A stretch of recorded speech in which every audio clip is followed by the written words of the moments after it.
State Rural Access and Agricultural Marketing Project.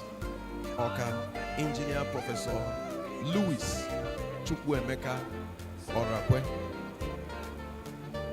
I guess that some of them are still on their way.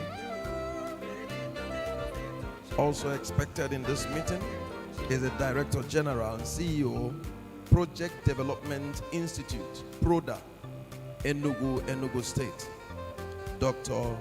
Peter Obwebe.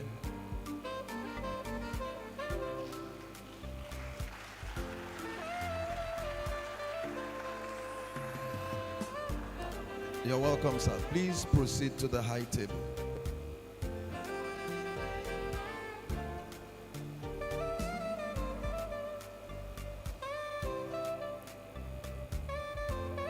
Also expected in this meeting is the Managing Director of Scientific Equipment Development Institute, SEDI, Enugu State, Engineer Dr. Mrs. Lois Nwobodo.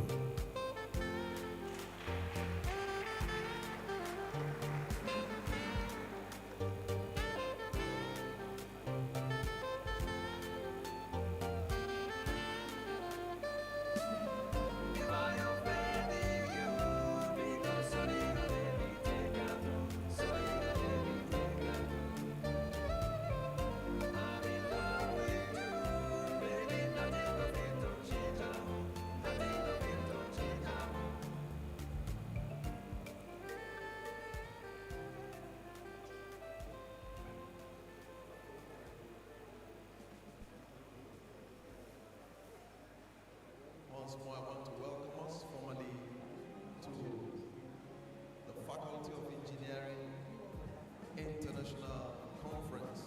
Please be relaxed.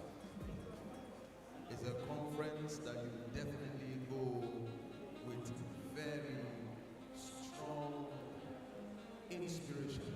You're not going to leave this place the same. You're going to be doing something very important. What more than money? What can we transform into money?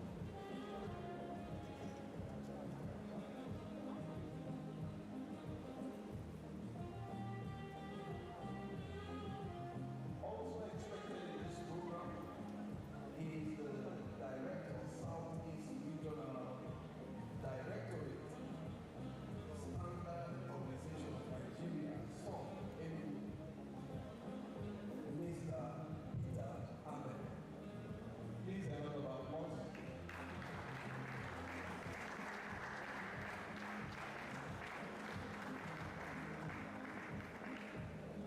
Please, we have a lot of scanty seats in front. Left behind, please, can we proceed to the front to fill up those empty seats? Please, let's proceed to the front. Let's proceed to the front to fill up the empty seats. Please, let's quickly proceed to the front to fill up those empty seats. There's no reward for anybody staying at the back. So please proceed to the front row.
Please, I want to appeal to participants of this conference still staying behind to please proceed to the front row.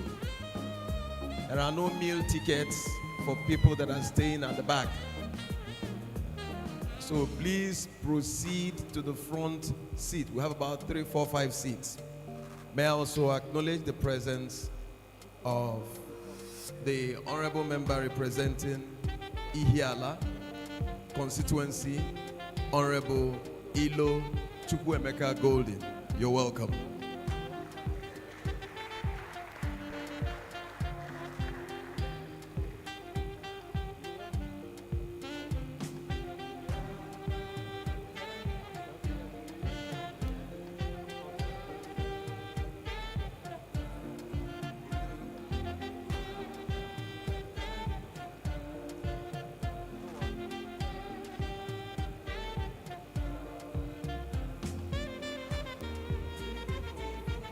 May I quickly announce, please shall we rise to our feet as we welcome the arrival of the Vice Chancellor of the University of the Moment, Professor Bernard Ifeanyi Chukwu Odo. You're welcome, sir.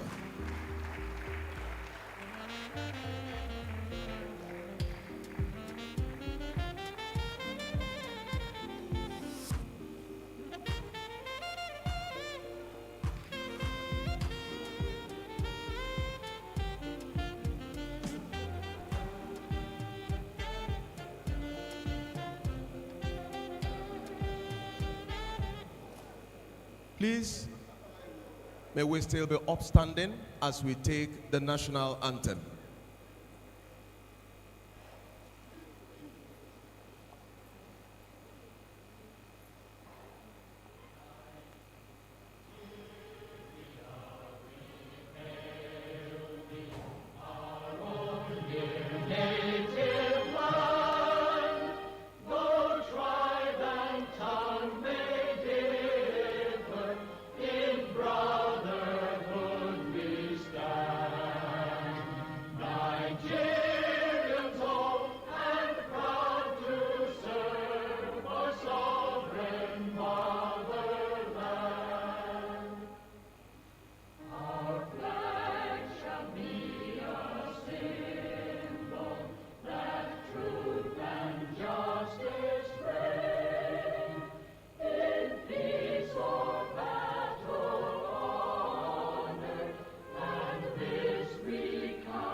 University anthem.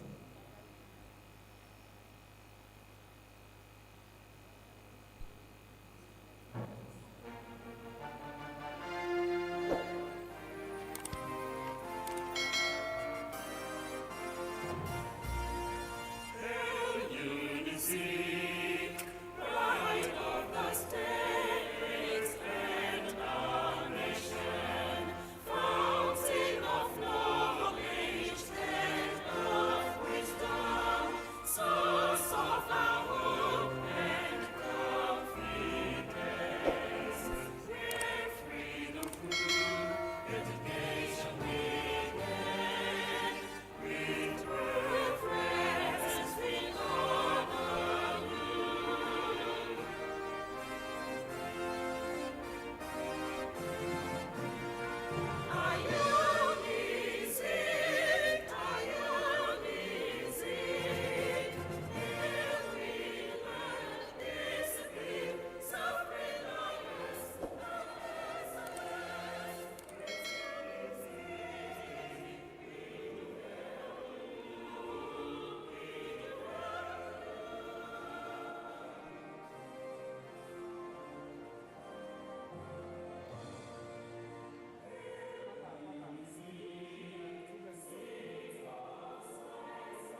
Respectfully, may I welcome Professor J.T. Nwabane to take the opening prayer.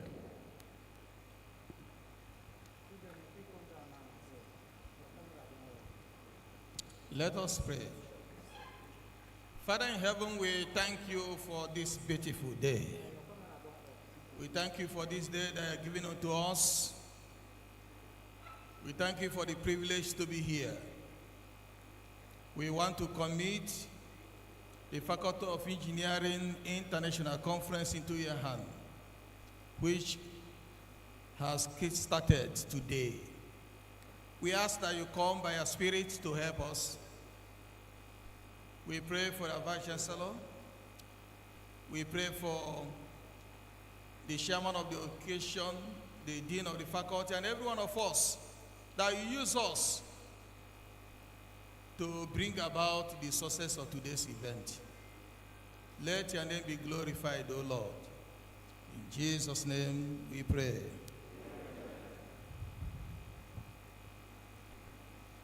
Please, you may be seated.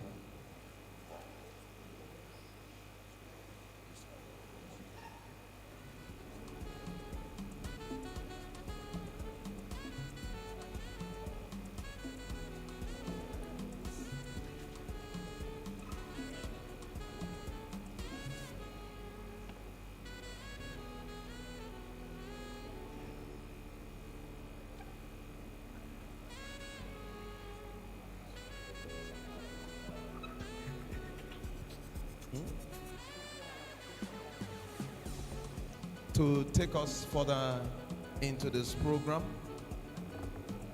may I make welcome the host, the Dean of the Faculty of Engineering, Professor Solomon C. Nwibu, for his welcome address. Prof, you're welcome.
Before the host's address, may I request that the cola be presented formally to the Vice Chancellor, Nnamdi Azikiwe University, Professor Bernard Ifeanyi Odo.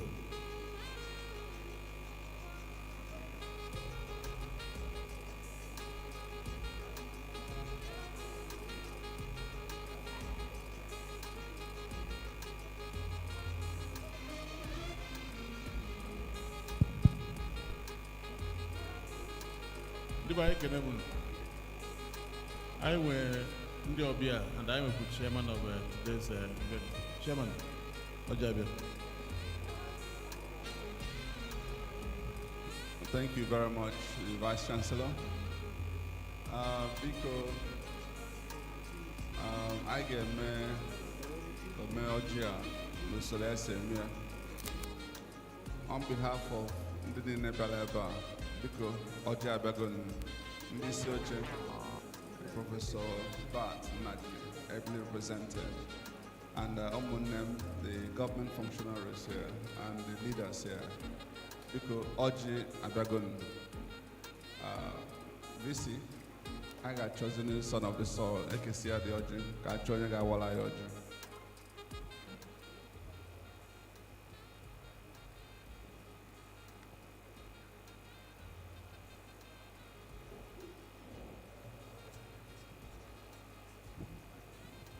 Okay, Dean and Onsodi here. Okay. Biko, my brother, honorable member. Then, can we tell Professor Bart Naji? Yes. Awka cannot here, Biko. Awka not here.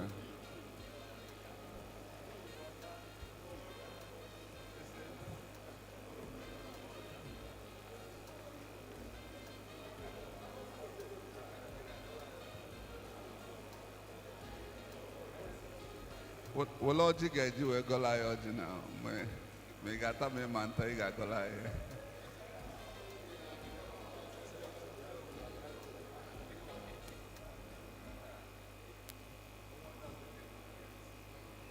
Because onwolonye echichi enwoligwe enwoleni I actually made a mistake.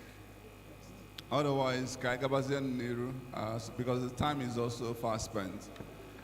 Because one night we could nyoka Gozela Yoja.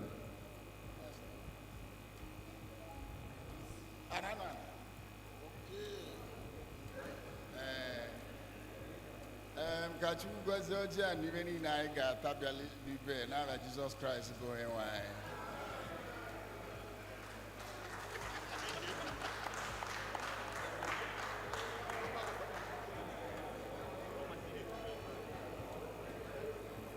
Thank you.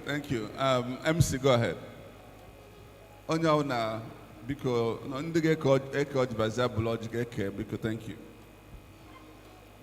Okay, to take us further in this program, may I welcome the host, the Dean of the Faculty of Engineering, Professor Solomon Simwibu Fispon, for his address.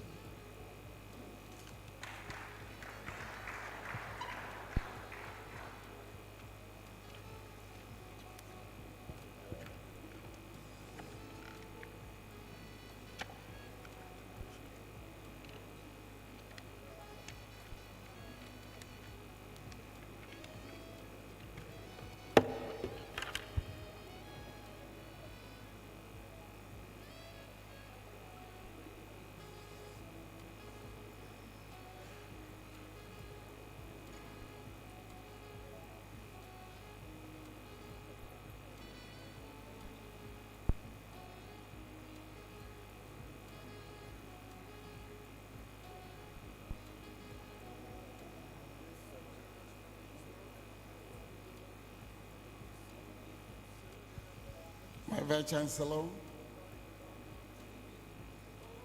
Professor Bernard Ifai Chukwuodo, the Chairman of the occasion, Chief Ozibo,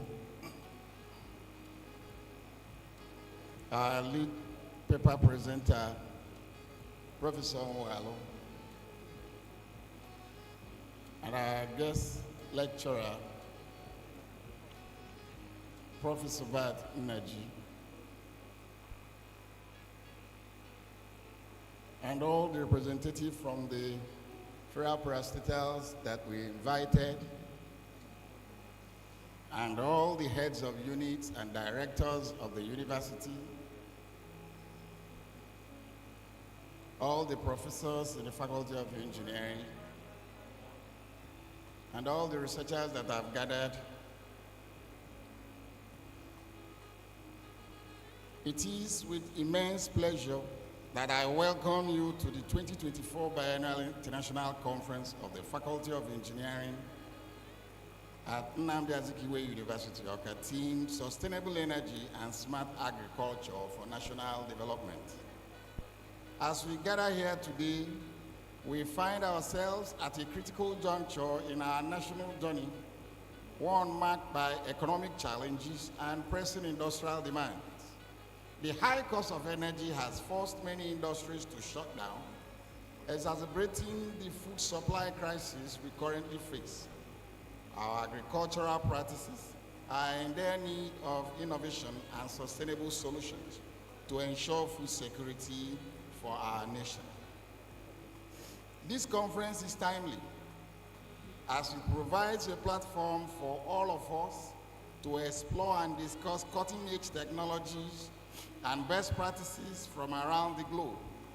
I am hopeful that the presentations and discussions over the next few days will yield actionable insights and sustainable solutions that can invigorate our industrial and agricultural sectors. While we acknowledge the initial high costs associated with modern energy technologies, I believe that the quality of researches and ideas presented in our book of abstracts hold the key to overcoming these persistent challenges. Together, we can forge pathway towards a more sustainable future. I would like to express my heartfelt gratitude to our Vice Chancellor and the University Management team for their unwavering support in organizing this event. A special thanks to the ASU Chairman for facilitating the use of this venue. I also want to acknowledge our faculty members for their commitment to the success of this conference. To our esteemed guests who are in distant locations and may not be able to physically join us, I hope you find our virtual environment welcoming and accommodating. Our technical team is on standby to ensure a seamless online experience. For those who have joined us here in person, I extend again a warm welcome to once again wish you a safe travel as you return home after this enriching experience.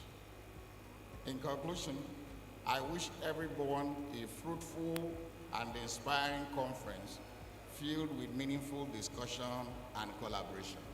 Thank you very much for coming. Thank you.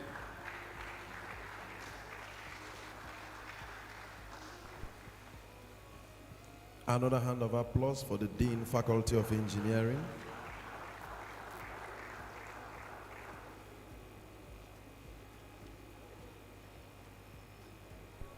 May I also quickly make welcome the chairman for his opening remark, Chief Valentine Chinedu Ozibu. A hand of applause as he comes.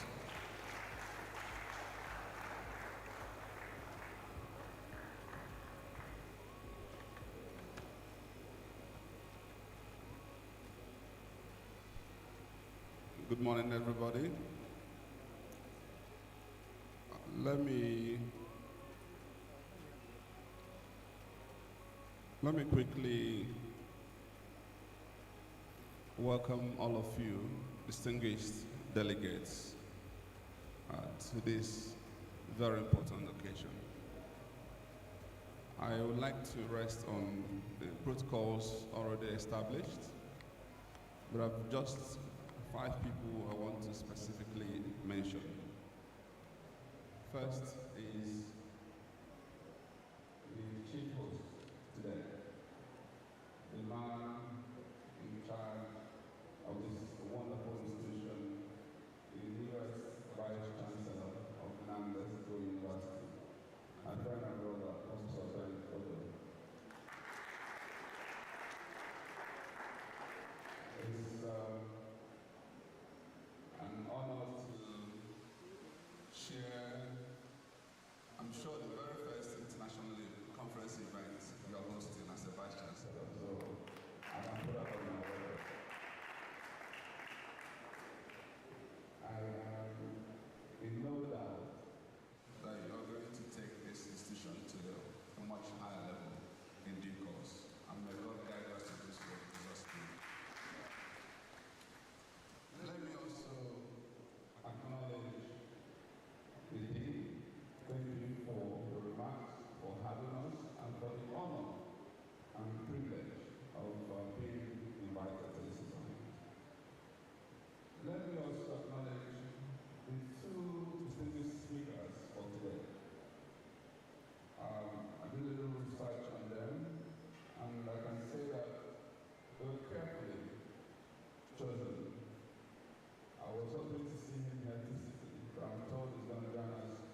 climate change, adaptation, energy economics, and entrepreneurship in energy development.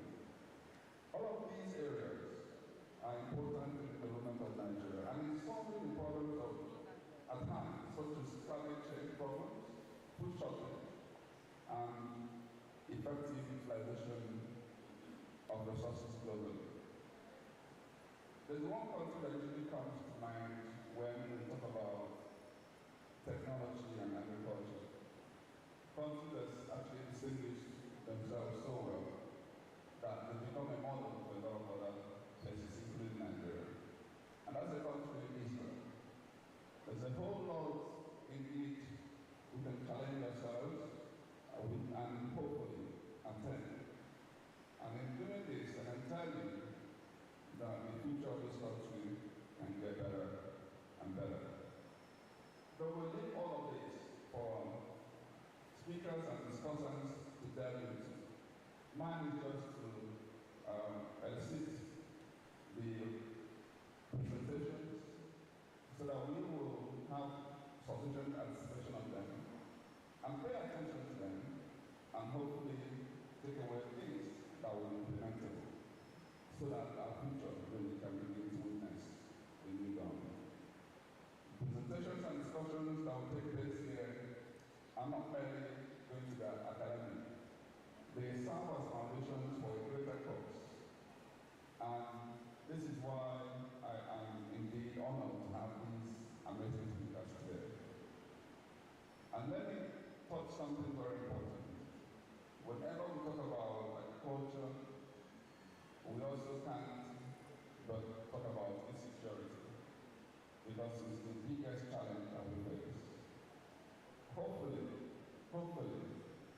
the speakers will touch on how we can use smartness in agriculture to mitigate the danger that we face in the area of insecurity. And of course, we know that there are a lot more that can be done if proper leadership is provided.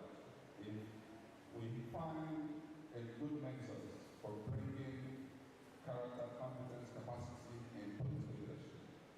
That way, we can be safe to go to farm.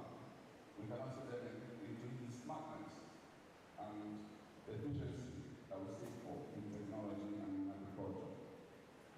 While we commence this adventure, as one united entity, let us pause for a minute to appreciate all those who have put this together, the chairman of this conference, and also my good sister, Professor, I wanted to sing her out because if not for her, I wouldn't be here. She's the one that followed up, made sure I got the Saturday flight from Lagos getting to Awka this very morning. And I'm so happy that I'm finally able to be here. Professor Bell, God bless you all, and thank you. Let's enjoy the conference.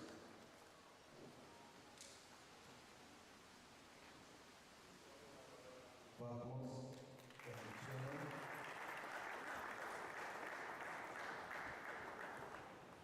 please, the following owners of these vehicles are requested to repack JJT 402U CRV AJ 858 AA Kia ACA 190 AE Sierra AGU 179 AG RAV4.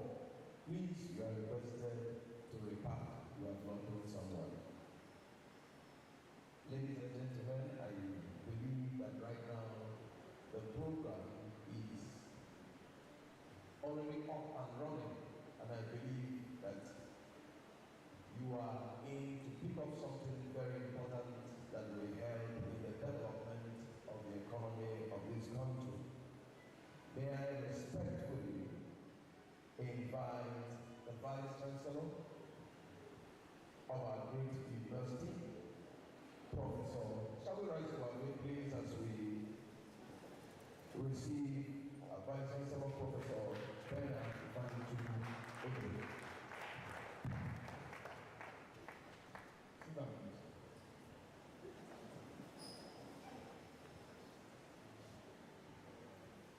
congratulations our chairman of this all important conference.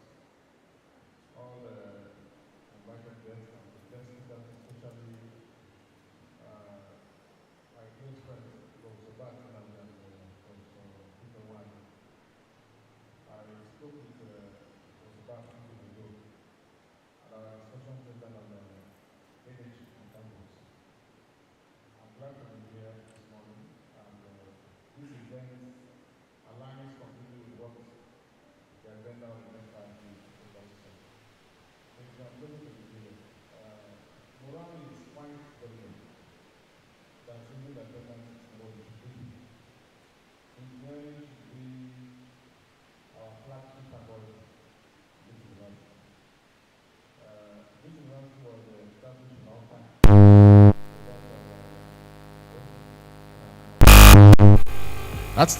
That's why it was established here when Jim Obodo was distributing the campuses. Awka had a head start in engineering. The gate in Buckingham Palace was built by Awka blacksmith people. So we have the status here. I'm sure it's still here on campus. So we really need to find a way to get the morale of our people up again. You cannot win a war when morale is low. And therefore, part of what we intend to do through my friends and network of supporters is to institute a quasi 100 million naira annual endowment for renewable energy research. It has nothing to do with university money. I will talk to my friends who will raise that money, keep it in an envelope.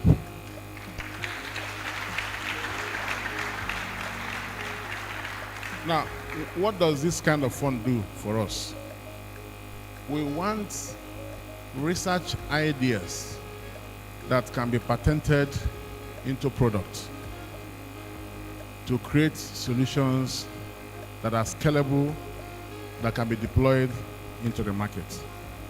We cannot always continue to wait for the Western world to lead us in everything. I Bundi Igbo, I Bundi Southeast. We can help ourselves if we decide to help ourselves. So this fund will support research and development. So annually, we will select, there will be a committee based on the set criteria. Because what we've done now over the last couple of decades is that we'll do research basically for promotion and it ends there. That in itself cannot save us. We want research that ends in the marketplace because that is where the business is. So I have my speech here. I'm not reading it because the things that are here are already being discussed, and I'm sure you get copies. The idea is that if we do what we need to do, we should be able to compete in the top 50 universities in Africa in the next 5 years. Currently, we are ranked 22nd in Nigeria, which for me doesn't make sense. Zik was the first on the continent. He championed African liberation in the 60s. Kwame Nkrumah was his boy when he was in Lincoln. He brought the first 11 Nigerians who went to Lincoln when he finished. And those guys laid the foundation for Igbo land in terms of education, in terms of business, in terms of other things. So 100 years down the line, we are struggling for position number 22 with the brand Nnamdi Azikiwe University. You see, it doesn't tell good about all of us. So we are committed to supporting our faculty to ensure that we lead research that transforms our own community here and the immediate environment. That is the trust of what we intend to do going forward. So I wish you well in this conference. The morale will be up a bit so we can have more faculties participate and even our students. Because I can tell you from experience, most times, smart undergraduates and postgraduate students, they do great things more than us. So if we get them on board and support them, the work is easier. So collaboration. Let's also have, with the fund we are putting together now, let's have scholars who can collaborate with us, because we may not have all the expertise we need, but with the resources that will be available, we can have faculty from other parts of the world come here and spend the week with us and go back. So I count on Faculty of Engineering. With our engineering faculty, we should be able to lead in this domain. There are a whole lot of things that is going on now around the world, west to west. How do we expand the frontier of construction? Our roads are collapsing day by day. The asphalt we are importing now into the country. Raw material is thinking of having research to have modified asphalt through waste like tire and the whole rest of them. We can do that. Concrete, lightweight concrete for construction. We are having collapse building everywhere because of dead load on most of our structures. How do we reduce the bearing load on building so buildings don't collapse? So in engineering, if we sit up and encourage ourselves, I believe we'll go places. So I wish you well, and I hope the days ahead will be much better than this. Thank you, and God bless you.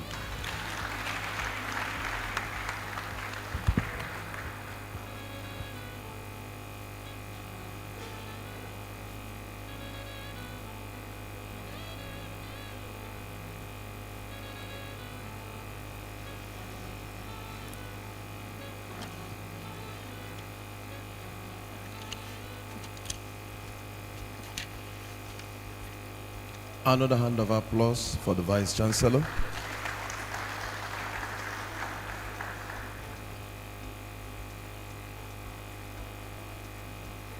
If there's nothing else you were able to capture from the Vice Chancellor's speech, you should also remember that he said that research ideas is expected to be patented into projects, products. Research ideas patented into products. And also that researches must not end just for promotion, but it should get into the marketplace. This is one of the postulations of Dean, Faculty of Engineering, that believes that projects must be converted to products. No more having projects that end up moribund.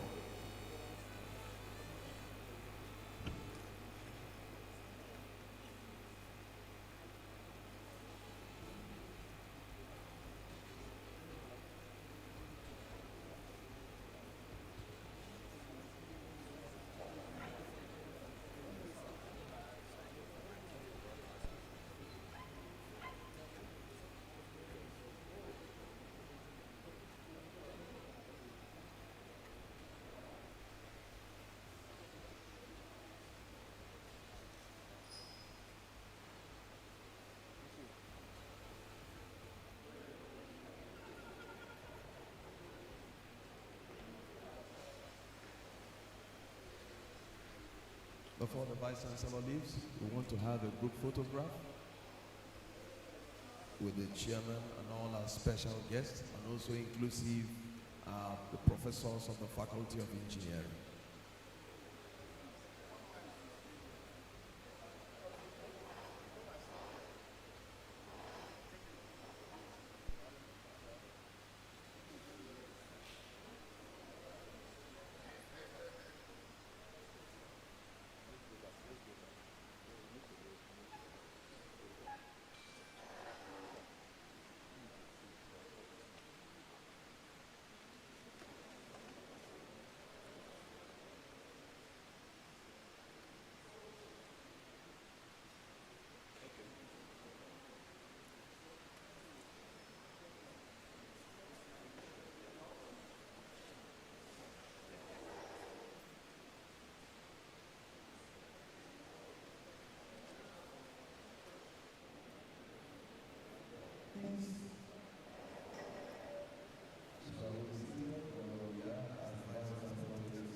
The chief host.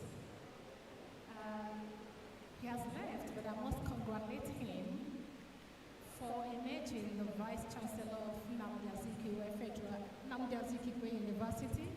It is not an easy process. We appreciate God for him. And when he made his opening remark, it seems that the Faculty of Engineering were in the spirit. Because when I was reading his profile, I think his bias is in energy, oil and gas exploration. And what people are talking today is all about sustainable energy and smart agriculture. So we're in the spirit. We're doing what the nation needs at this particular time. The chairman of the occasion spoke as if he was the guest speaker. He was the keynote speaker. And I appreciate him. I've had conversation with him, and I know he has a lot to share. The commissioner just entered here. I appreciate you, sir. You're welcome.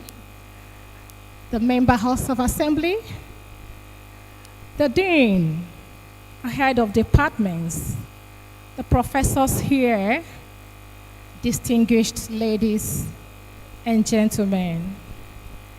It is indeed a great honor to stand before you to discuss two pivotal elements essential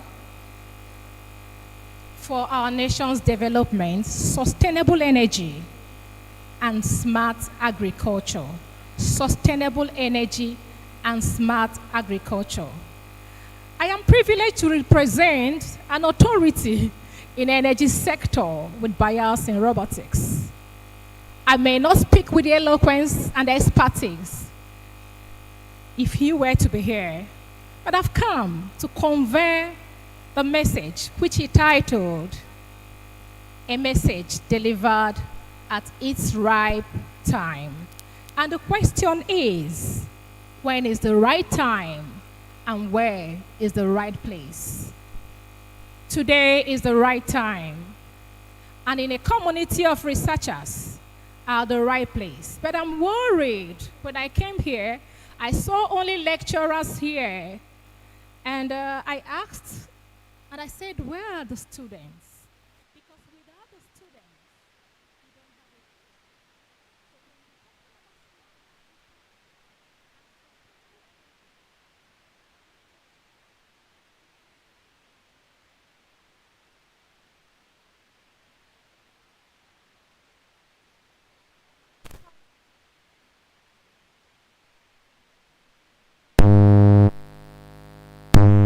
And it's important too, we talk about this at a time in a nation where we're facing challenges such as climate change, food insecurity, and the need for economic resilience. Climate change is an urgent issue we cannot ignore. Its effect, when really realized, may overwhelm the ability to respond. If we as a nation that we cannot respond to minor issues, I wonder what will happen when we have problems with the climate change. So this effect will affect both the low and the high. However, with these challenges lie extraordinary opportunities for innovation and growth. By embracing sustainable energy solutions and advancing smart agriculture practices, we can not only mitigate the impact of climate change, but also secure food supply and strengthen our economy. When the chairman was talking, he said about food security. And when the vice chancellor was talking today, he mentioned about food security. Something happened a few days ago. I went to buy rice, and I said, it was long I bought rice, and they said a bag of rice is 95,000. In a country that we expected, and then the next, by 2050, will be about 400 million in population, but a bag of rice is 94,000. I know very soon people will be suffering from kwashiorkor if we don't address this. And how to address this is the smart agriculture, which we have come here to discuss. But the question I will ask, why must we migrate to sustainable energy? Why must we migrate to sustainable energy? Our reliance on fuel, on fossil fuel, has not only led us to environmental degradation, but also poses significant risk to our economy and public health. We discovered of late that we're having serious organ failures among the youths, the adults. The cause is yet to be identified. But we actually need to know that pollution can affect a whole lot of health-related issues. In Nigeria, we might not be facing that crisis at the moment, but I know in some cities like Port Harcourt, because of the suits there, they're having issues with organ-related failure, respiratory tract problems, with children under 5. And if this is not attended, it will be a problem for this nation. But let's look at this chart on the wall. When you look at what the United States, Africa, and Nigeria about the carbon emission in the 2002, you discover that in oil alone, United States has about 1,931 metric ton of carbon emission. But the whole of Africa has 716 metric ton, and Nigeria has 66 carbon emission by only oil. So I'm talking about oil, natural gas, and coal. And in natural gas, America has 1,723, and the whole of Africa, 260, and Nigeria, 30. When you look at the statistics, you discover that in oil, that it emits more carbon than the natural gas, which is used to power our turbine for electricity generation. But in coal, we have about 925 metric ton, and 111 for Africa, and 3.343 for Nigeria. And that is why the Western world, they are talking about climate change, because over the years, they have utilized oil, coal in their electricity generation. And because they have utilized it over time, it's affecting the ozone layer. The integrity of ozone layer is at stake. But here, we are contributing about 0.03%. And somebody was telling me the other day, we have to move away from using natural gas. So from these statistics, you can see natural gas, it emits CO2, but it is less compared to other fossil fuel. So at this moment, as a country, we cannot do away with natural gas because we don't have the capacity, we don't have the infrastructure, we don't have the funding to actually fund entirely renewable energy. But what we're going to do is to take advantage of what we have and then adopt natural gas so that we'll be able to even have electricity in our community, in the rural areas. And the people that cannot pay, because most times you look at even the communication system, they don't even put their masts in most places because they're looking at the revenue they will generate from there. So as we're talking about this natural gas, you can see that there's a troubling level of emission linked to fossil energy use in the United States when compared to Africa, particularly nations like Nigeria. The disparity is stark. For decades, the Western world has relied heavily on this fuel fossil, which is affecting the climate. And that was why I said in my opening remark that if we don't work hard to mitigate this effect, it will get to a point where we cannot contend with it. The Western world, they have capacity to contend with disaster. They have capacity to contend with natural disasters and the rest. We can't even contend with simple problems we have.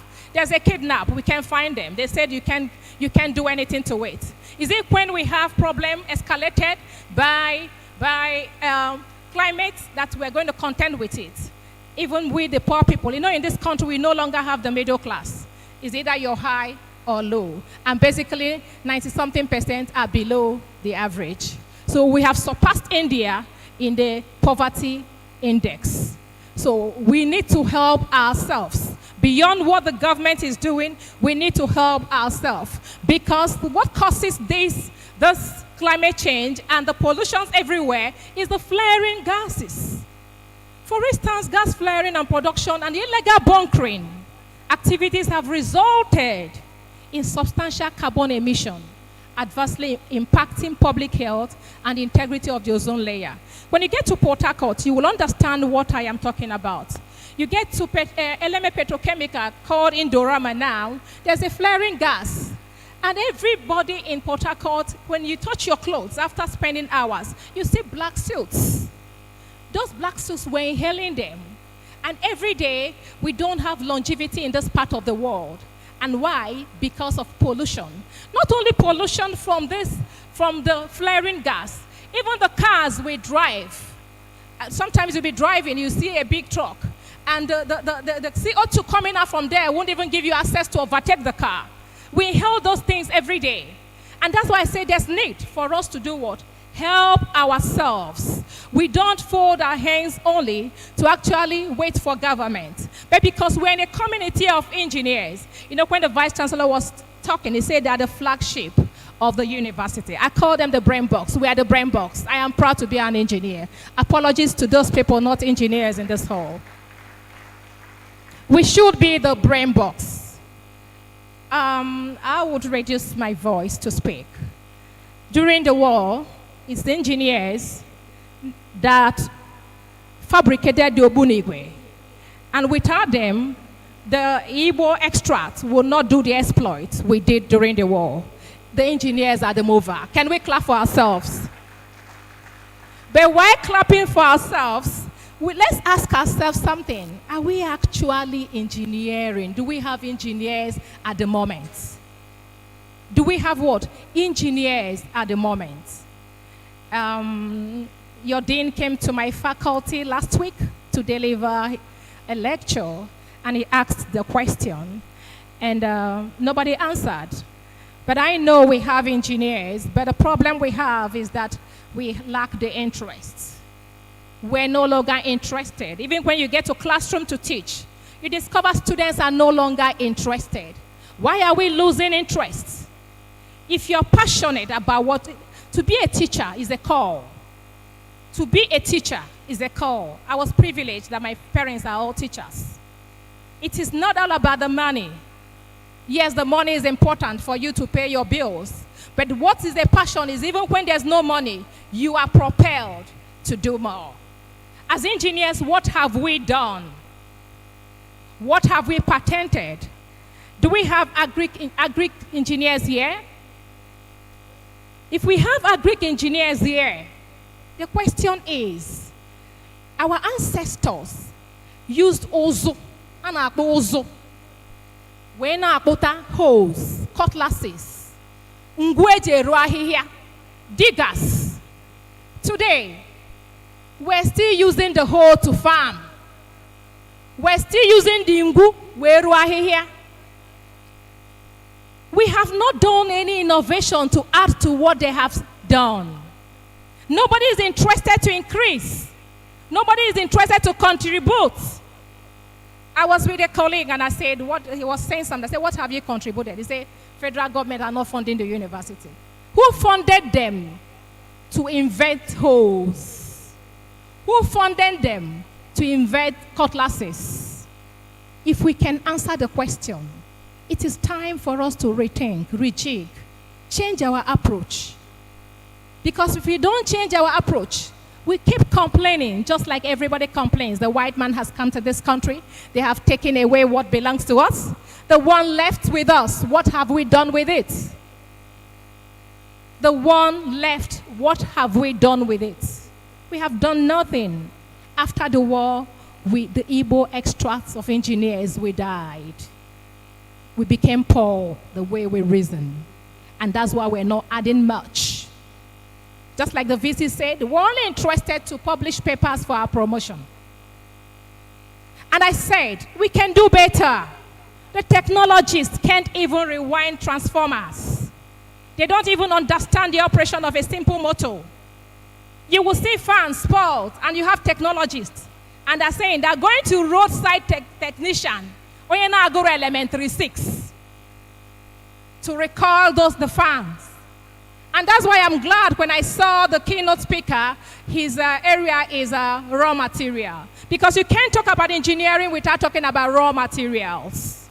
Raw material, if you understand the raw material, as we're talking about energy today, the raw material needed for the fabrication of solar panels. We import everything, we're import dependent. The manufacturing process, the fabrication process, the maintenance process, we don't even know. We come to class to teach theories. And those theories takes us nowhere. But when we begin to think out of the box and begin to fabricate, even go back and learn and relearn, there's no age that you can go back to learn. You understand the theoretical framework. You understand the principles.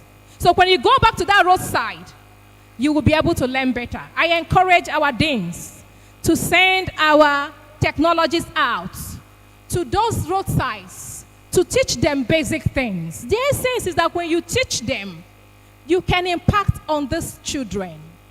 You see graduates of engineers, they can't even they can't even design a little circuit board. I met someone that read computer science and I asked, what are the components in the computer? They didn't teach us that. And a computer scientist will go to a roadside to repair the computer. That's where we have found ourselves. We need to leapfrog. We need to move from this place. Because that's the only thing that will make this nation grow. Not only making the nation grow,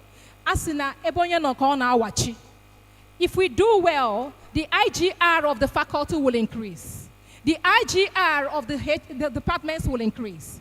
And the IGR of the university will increase. And you that is supervising the job, you begin to have businesses out there.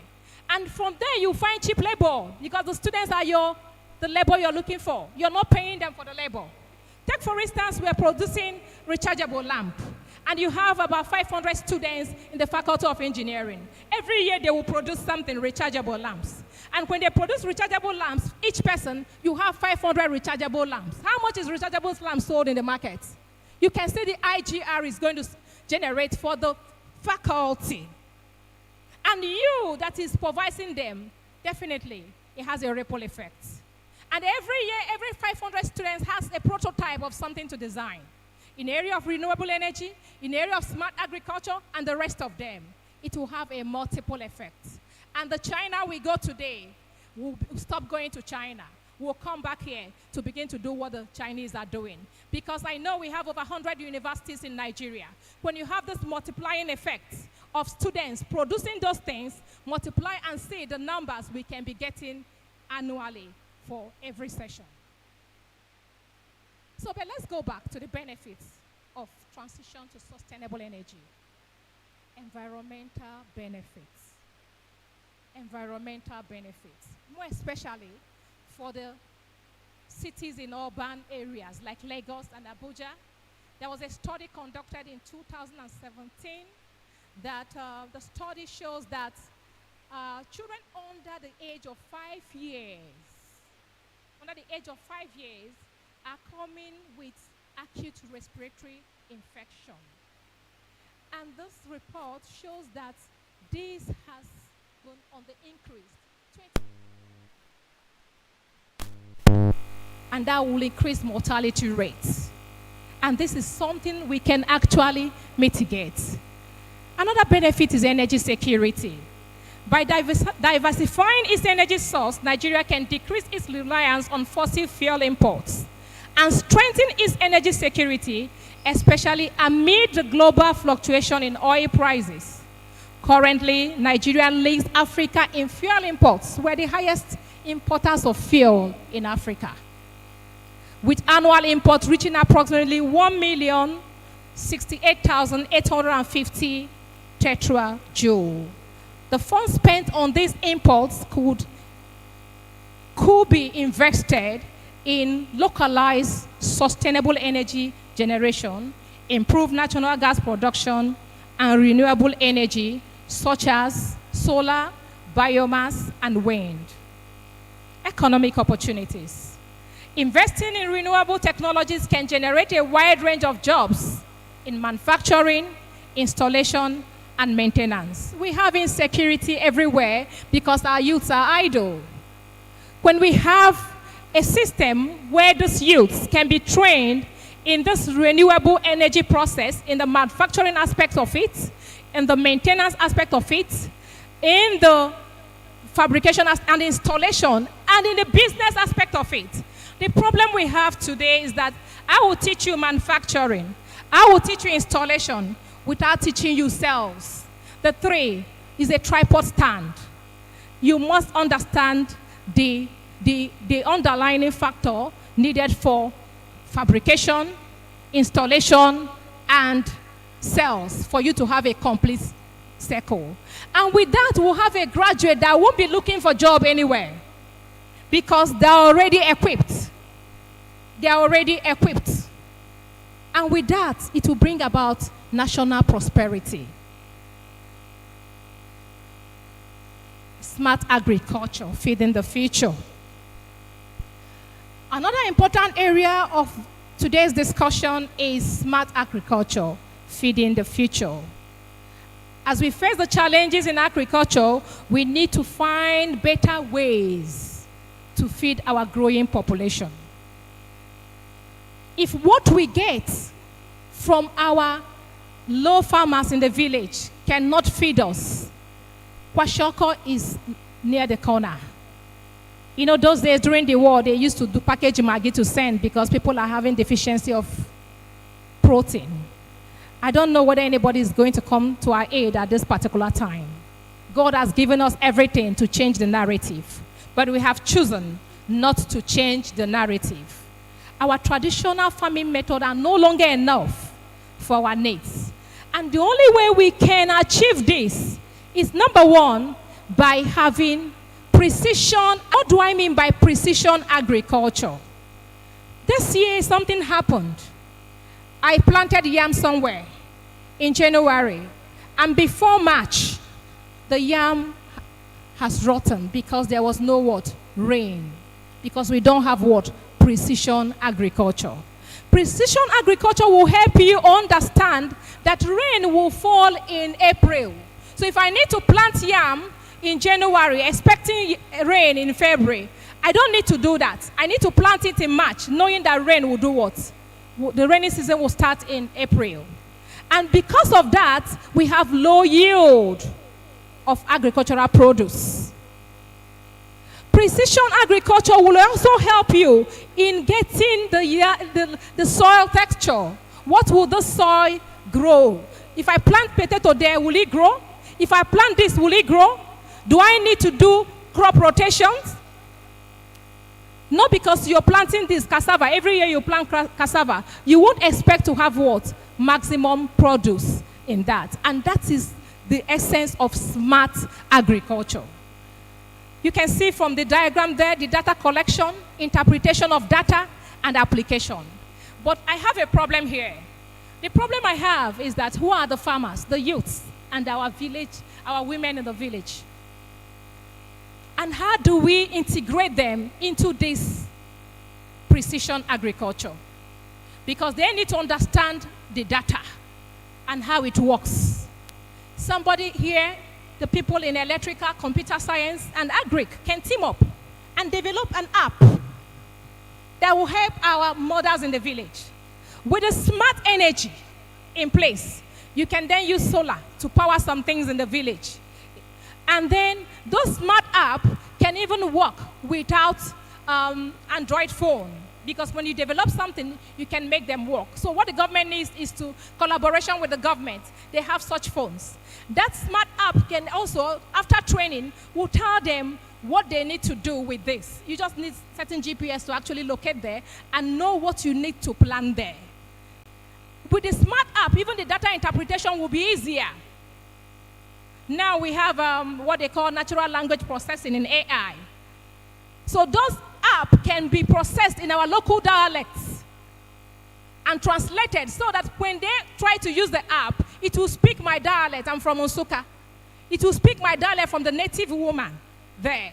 And the woman will understand that I need to do this at this particular time in my farm. If we can't transit to that, we have not started as engineers. It means we have failed. We're not expecting the Western world to do everything for us. We have gotten the best brain, and that's why you see our colleagues traveling abroad, they are champions there, because we have what it takes. But here, we have the poverty of the mind. The mentality is poor. And that's why our mother, just like the dean said there, we have Ofo Onubu ndị Anambra na-esi. After the Ofo Onubu, the Ofe Ogbono ndị Nsukka na-esi, and the Ofe Egusi, onwere onye ọzọ patent goro ofe ọzọ beyond the ones our grandmothers have done. That's the problem we have here. I've been waiting for someone to rediscover another type of soup. Just as I'm waiting for people to actually invent holes that will have double mouth, that I don't need to do one hip at a time. That with the mouth, I can do 2 hips at a time. And that's where I say that here and today is the right place to discuss this. So with this data, the application becomes easier. You can see the white man using drone to water the farmland. That is the kind of agriculture we need here. If you want a bag of rice to go down to about 10,000 during the time of Jonathan, today you can see is there a 600% increase in the price of commodities in the market today, even the ones we produce at our backyard. So today, we actually need to empower our farmers through sensitization, deploying the right applications to help them to transit into this smart agriculture. But we cannot do it without good policies. Sometimes the problem we have in this country is that the policy is the stumbling block to the next level. But the policy recommendations come from the report me and you do. Most times when they're doing the policy paper, they invite professors. What do they do when they invite them? We don't face the reality because we don't localize our problems. We only think about what the white man is doing. Yesterday, we were talking about poverty alleviation somewhere, and they were saying that poverty alleviation in the Southeast, the process should be the same with the Northeast. I said, no. Free education is not free. The way it's free is free education. Access to education and free education is not the same thing. For the Igbo man, free education is different. For the Hausa, the Amajeris is different, because you might have free education, but you need a work to do to actually sensitize them the importance of education. And that's the problem we're having with the policies being made. Because the policy is just a blanket policy without looking at the peculiarity of the people you're making the policy for. The peculiarity is important if you want any policy to stand. And that's why we're talking about sustainability. Sustainable policies should be made. Not just policy, but sustainable policies. Even in the university too, that we make policies internally, we should make sustainable policies that will thrive, even the faculties that would be producing or fabricating the smart agriculture. I am humbled when I saw the theme, sustainable energy and smart agriculture. The interconnection. When the chairman spoke, he talked about the interconnection, but I want to move it a little bit further. The woman in the village needs electricity. He needs electricity to do one thing or the other as regards to the farm. Just like when we have like drones that can do, they need electricity to power some things there. But when they have enough produce, the biomass will come from the produce of agriculture, which we can use to do what? To produce renewable energy And that's the marriage between sustainable energy and agriculture. Dean and the team, you did well in recasting or bringing the conference theme, sustainable agriculture, in this time that the nation is in dire need of these two elements. What is the way forward? The way forward. Integrative education. We cannot do this. This is where it happens. This is where we produce our engineers, our doctors. I am disturbed that we have only engineers here. We should have a cross-research team. People in agriculture should be here, because it is in that agriculture that you have fishery and aquaculture. There's no pond anywhere in that department to say that they have fishery and agriculture and aquaculture. You have agrobusiness. They don't have any business to drive. There's no farm. But those two, Faculty of Agric and Faculty of Engineering, should work hand in hand if we want to achieve this success. And this is the only way we can do that, by integrating this element into our educational framework.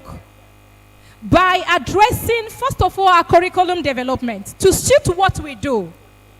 Most of the times, the problem we have in this country is that we're talking about sustainable energy. We don't even have expertise in that area. We're trying to import people from abroad to do that same thing. And we have capital flights. The money we're supposed to move around here, there will be a capital flight. When you earn money in hard currency and you're an expert here, you send it to your country. It increases your GDP there. Because we don't plan. So let's start to integrate what we do. And this renewable energy, as we are planning, is a transition. We're not just yet there. The energy generation through sustainable energy, solar in this country, is less than 20%. So we have a long way to go. And when we start early to integrate it into our curriculum, what works for us? And then building partnership. Partnership with industry stakeholders are crucial. By collaborating with companies in the sustainable energy sector, we can provide students with internship, co-op programs, and reward projects that enhances their learning experience. We can invite guest lecturers that are experts in that area. Not about conference, I talk and go. No, it's about workshop. Bring them here. Let them impact on the students. Let them teach them. It's always good. Sometimes I told someone, I'm tired of being in the classroom. I want to go for sabbatical in industry. I don't want to go to class to teach. I want to see what they do in the industry. Because we actually need to marry the two. Lecturers every day, they want to go to sabbatical in another university. Let us do our sabbatical in the industry. Because with the industry experience, we'll bring to bear, and we're going to solve problems, the present problem facing the nation.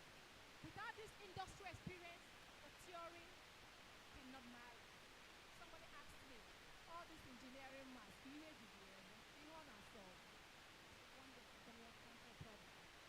what it's like. So we need this lecturer. We need to cultivate a sustainable mindset.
just the content of the presentation, it's also the passion that she used to deliver it, as though she was talking to her students.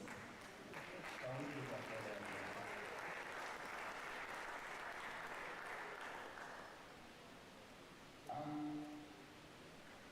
What we're here for is really very important. I often say this. We need to change the story of black man in this world. The story is not good, and that story needs to change. We're best to change that story than Nigeria. We're less in Nigeria than the Southeast.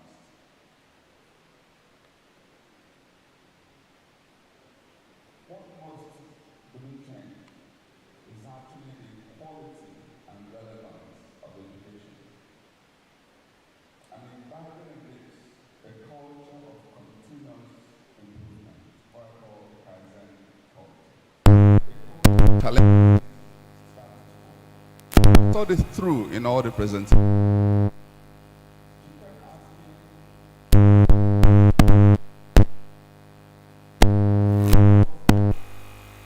Changes. What improvements are we witnessing in our world of today? What we do so well is to celebrate the status quo, not to challenge the status quo. We can't improve, we can't go nowhere until we imbibe that culture of challenging the status quo. And that's what Kaizen is all about. Asking, this thing can be done better, differently. When you bring it to the educational environment, that's research. When you take it to the corporate environment, that's process improvement. It's always about, we can't rest on the status quo. And science and technology is the area that can enable us to catch up with the rest of the world. And so, listening to the Vice Chancellor earlier, talk about the research endowment, I actually dare say that we have a fantastic opportunity with this new Vice Chancellor. If he carries on with this, and unizik projects itself better and becomes the epicenter for solving nation's problem, we can actually then speedily do things, enable us to catch up with the rest of the world. So it's on that note, I want to thank you again for that presentation. Send our regards to Professor Bart Naji, and I will also send a note to him to be careful, because soon we'll start looking for you and not him. I don't know if you intend to ask any questions, or we'll go straight to the next presentation. Are we ready with the virtual presentation from Professor Nwalo? I will hand over the microphone, so you take the proceeding from there. One more time, we recognize our Honorable Commissioner for Power, who is joining us, Honorable Chukwuemeka. A hand of applause for the chairman.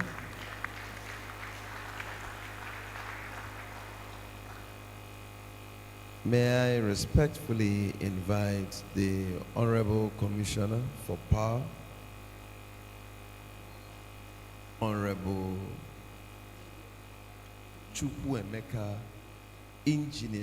Honorable Engineer Chukwuemeka, for his address. A hand of applause as he comes.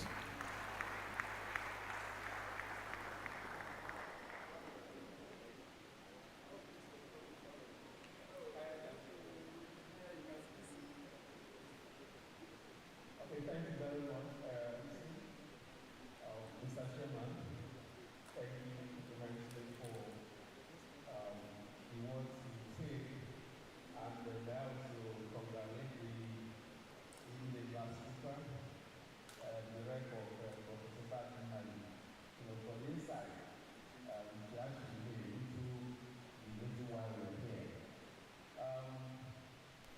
Provost, the Vice Chancellor, I think I saw him when we were coming, as he was leaving. I want to thank him in his absential, at least for giving this conference all every needed importance, making it possible, making it to this particular conference. And I also want to congratulate the Dean and staff of the Faculty of Engineering, Nnamdi Azikiwe University, especially the organizing committee, I think the local organizing committee, for making this conference a very successful one. Having said this, I want to bring you greetings from the most prudent governor in Nigeria, Professor Charles Chukwuma Soludo, the solution governor, the man who sees tomorrow, the man who plans very well. As we all know, he's a governor before becoming the governor of Anambra State. He came up with a very clear manifesto on how he will handle, how he will take Anambra State to the next level. What he called the People's Manifesto. And if any of us here has a copy, if you go there, most of what we are seeing today, the changes we are seeing around us today, they were all articulated. And of course, in the Vision 2070, which he shared before even becoming the governor, we could see a 50-year plan of how Anambra State will move to the next level. How we will have a sustainable Anambra State. And that sustainable Anambra State is all revolving around the topic that we are discussing today. How can we meet up with the rest of the world? How can we move from theoretical, doing researches that we may not apply to walking our talks? They are all contained in our Vision 2070 report, which I would like any of us here to lay hands on. I believe it should be on the internet. Yes. So where are we heading to? Sorry, I may not have to dwell more in your topic. First, that topic is a very wonderful one, but it specifically is talking about agriculture, sustainable energy and smart agriculture. Beyond agriculture, where are we heading to as a people? And why do we need to embrace sustainability as a culture? This topic actually aligns with our focus in the Ministry of Power and Water Resources. Our focus is built around the Igbo word that says, Ise. Ise. Oria.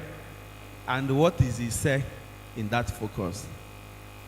Our focus is built around the impact first. Whatever you want to do as a government, how do you measure the impact? How will that thing that you are doing impact directly on the people? How many people will benefit from what you are doing? Are you doing it just for political? Maybe because your friend is staying here, you go and do something. Or are you doing it? You have to measure how many people will benefit from that project. And the second thing in that is what you are discussing. How can you sustain that decision that you want to take? How can it be sustained? Beyond your existence in government, can the next person come and meet that thing that you are doing?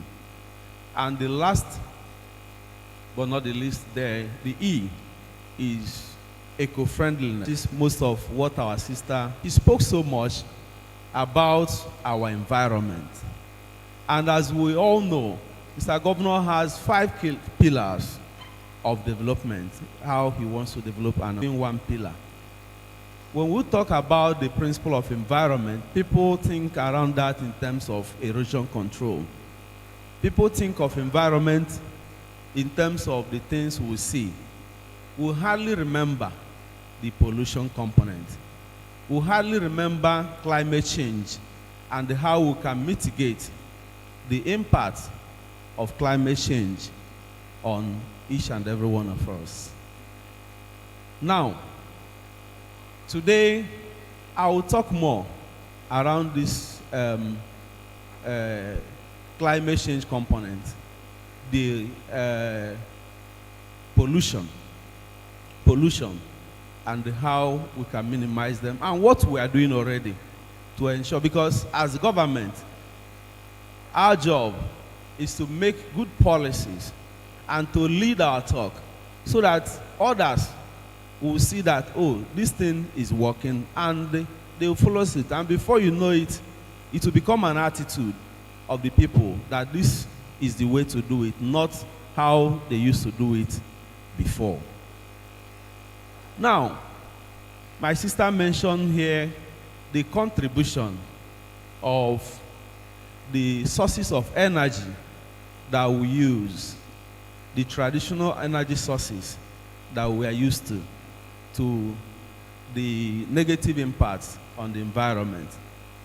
Prominent among those things is the impact of greenhouse gases, largely the carbon dioxide, which I think constitutes around 72 thereabout % of the greenhouse gases in the atmosphere. The impact of those things on the upper atmosphere, the global warming we see every day. She also spoke around the ozone layer depletion, which is largely as a result of the evolution of the chlorofluorocarbons, the CFCs, and other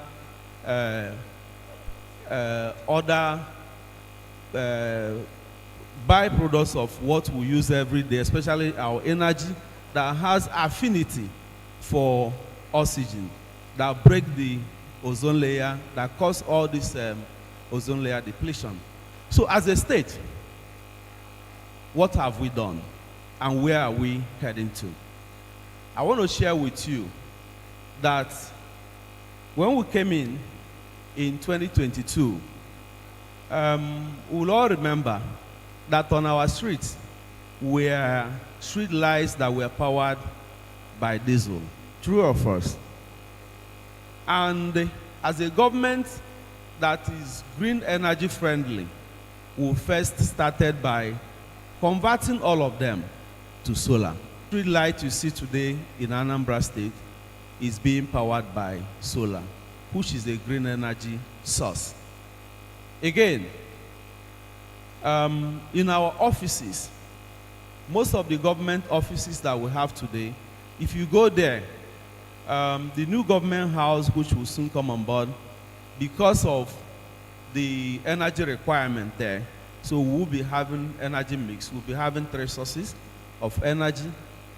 We'll be having our solar as one of them, but that may not carry what everything we'll have there. It will serve as backup. And we'll be having a CNG plant instead of the diesel that we are used to before. Why? I think she mentioned it in her presentation.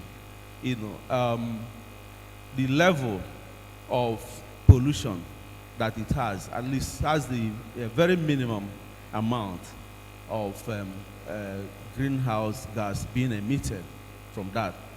And of course, the grid, not forgetting that we have opportunity at the moment as a result of the 2023 Electricity Act, meaning that soon we'll take over our everything around our electricity, the distribution, the transmission, and what have you. You know, who would be responsible? The law has given us as a people the opportunity. And as a state, the energy bill, which is at the State House of Assembly to set up our market. We also have, this is part of what other states do not have at the moment, we have our policy, which will be available to the public as soon as possible, our policy on energy policy for the state. and the integrated resource planning of Anambra. These are the 3 key documents that will help us move very fast. But that is not the topic that we're here to discuss. So now, talking about how to apply all the grammars, all the studies that we're doing. Because if we keep talking green energy, renewable energy, without all of us seeing it out there, seeing it in your office, you may not believe that. But I want to share with you that green energy, especially solar, which is very prominent now, has evolved. I know we started from, for the street lights, it was not 3 in 1, 3 separate components, the battery different, the panel, the lamp were different. Now we have them integrated, and the battery system now will have the lithium technology, which charges quite faster and discharges slowly, making it to be better in use, and is being used here in the state. And in your homes, we have also the lithium battery, which we use in some of the offices, especially for those that, I believe most of the offices you have here can work on the solar energy, especially using the lithium battery technology. And again, when we are doing our statewide water resuscitation, as you may be aware, pipe-borne water has gradually started returning to Anambra State. If you go to Onitsha, you will see that people now fish across the state. In Awka, I think we have Ifta and Awka Main, Nnewi, Obis, and several parts of the state. But what is important there? The important thing is that when we did our inventory, we discovered that because the design before was actually around how you can power those schemes with fossil fuel, so in most cases they will fail. If you do a water scheme, for instance, in the village, in the village you have mainly the old people and few youths. Now they are to use diesel with the fluctuating price in the market to power the scheme. If you hand it over to them, after a while, that scheme will definitely become moribund, because the cost of operation will be quite high. So now, in Anambra, if you go around our schemes, what we use 3 sources of power, but the primary source of power in our water schemes is actually renewable energy source, and that is solar. If you go to Onitsha, where we have up to 50 horsepower pumps, these are large pumps, they are running on solar. What do we want to do? We really want to take the lead, so that as you are building your house, in that your house, instead of putting the borehole, if you want, that will now be powered by diesel, you will know that solar can do it for you. In agriculture,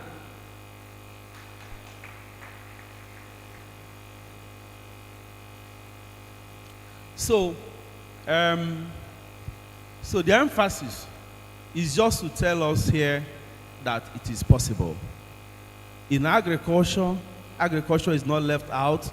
The machines we use in processing our agricultural products, is it in the rice mills, is it in dryers and all whatnot, these can all be powered by green energy. So I just want us to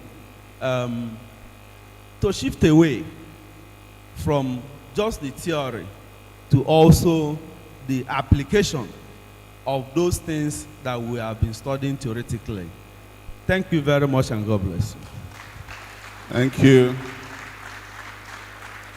Thank you, the Honorable Commissioner for Power and Water Resources, Engineer Julius Chukwuemeka. Thank you very much. We are going to go straight to the gentleman from Canada who has been waiting for us. MC, please introduce him, and let's quickly get it done. Quite a number of us are also itching to leave. So please, when you do have a chance to make presentation, if you can, just make it as precise as possible. I'm also talking to the gentleman from Canada. Just hit the notes and then let's make progress. Thank you. Ladies and gentlemen, I want to make welcome Engineer Dr. Elvin Ugonna Eziama, Assistant Professor in Algoma University, Canada. Media, please.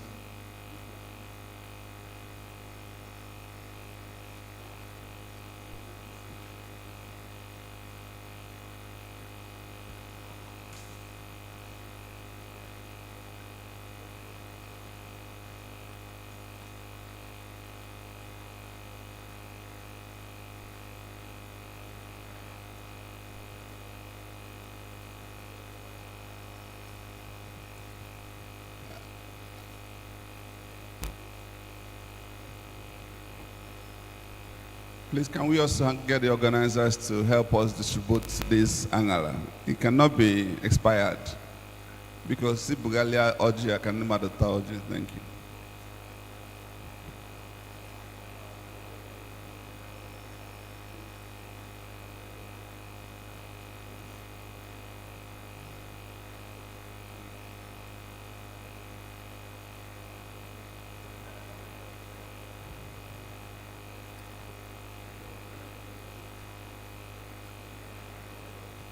Media, are you ready for this presentation? Media.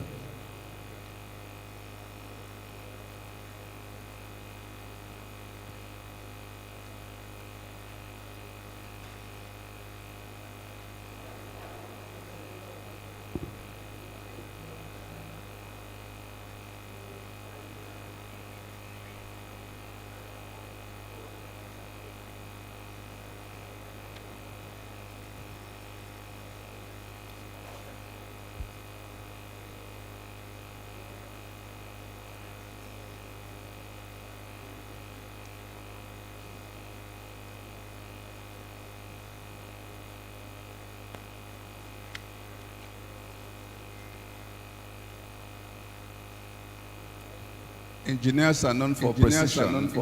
I'm not saying it with this presentation.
So that caused the need for us to, you know, think about the idea of the technology that is very much obtainable today, being AI in agriculture. So in today, precision and smart agriculture allow us to use the data to target resources precisely when needed.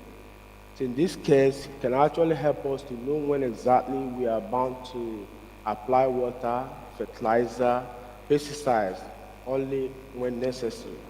So this will in turn help us to establish saving of our resources and at the same time help us to reduce the impact of environmental issues. So there's something like maybe leaching, erosion, and then some other factors anyway. Now, the idea of precision agriculture, so precision agriculture has to do with using of data-driven methods to optimize the input application at more granular level, and this actually help us to improve. And then some of the key characteristics as a result of this precision agriculture has to do with making use of GPS technology, satellite imagery, soil sensors, which help us to make some precise input applications. It can actually help us to have a solid understanding and the management of field variability, and at the same time, with the application of this precision agriculture can help to reduce waste, conserve resources, and at the same time minimize environmental impact. So this actually, I would say that it actually represents a shift towards the sustainable practice in agriculture because the resources are well optimized and then at the same time help to reduce waste that we can actually see very much obtainable in our traditional agricultural practice. Now, in our next slide, we are to discuss about smart agriculture itself. So, smart agriculture is actually built on precision techniques, which involves the Internet of Things, connectivity for real-time monitoring and automation. So some of the key characteristics as a result of this smart agriculture has to do with IoT devices, connection with 5G network that helps us to enable remote monitoring and then have a heuristic decision making. So with the help of integration of smart agriculture, farmers can actually access the real-time data on crop health, the moisture, and then the pest actually allow for timely and response intervention, which can reduce the input waste. At the same time, the use of introduction of smart agriculture can actually help us to lower the cost and improve the ecological outcome, which I would say that is quite very much obtainable during the Industrial Revolution. Now, still on the smart agriculture, we have the AI-driven agriculture, whereby we holistically make use of artificial intelligence and machine learning to analyze data. With the integration of machine learning and artificial intelligence, we can do have some predictive insights, and then enable complex automation. By this I mean because the idea of AI is so vast, so where complex automation comes in, maybe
AI-driven agriculture can actually help us to, enhance the resilience against climatic changes and at the same time optimize sustainability.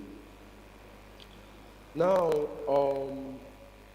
let's just having had an overview about the agricultural revolution from our traditional techniques to AI-driven agriculture. Let's just delve into the role of AI in transforming agriculture.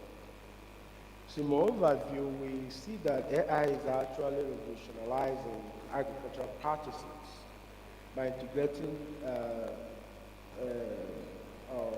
technologies or toolsets like big data, machine learning, Internet of Things, to make farming much more efficient, sustainable, and at the same time very responsive. So the possible applications of this AI, you can see it being applied in crop yield and optimum planting schedule, just like I mentioned earlier, and then enhancing automated detection and control of pests and diseases.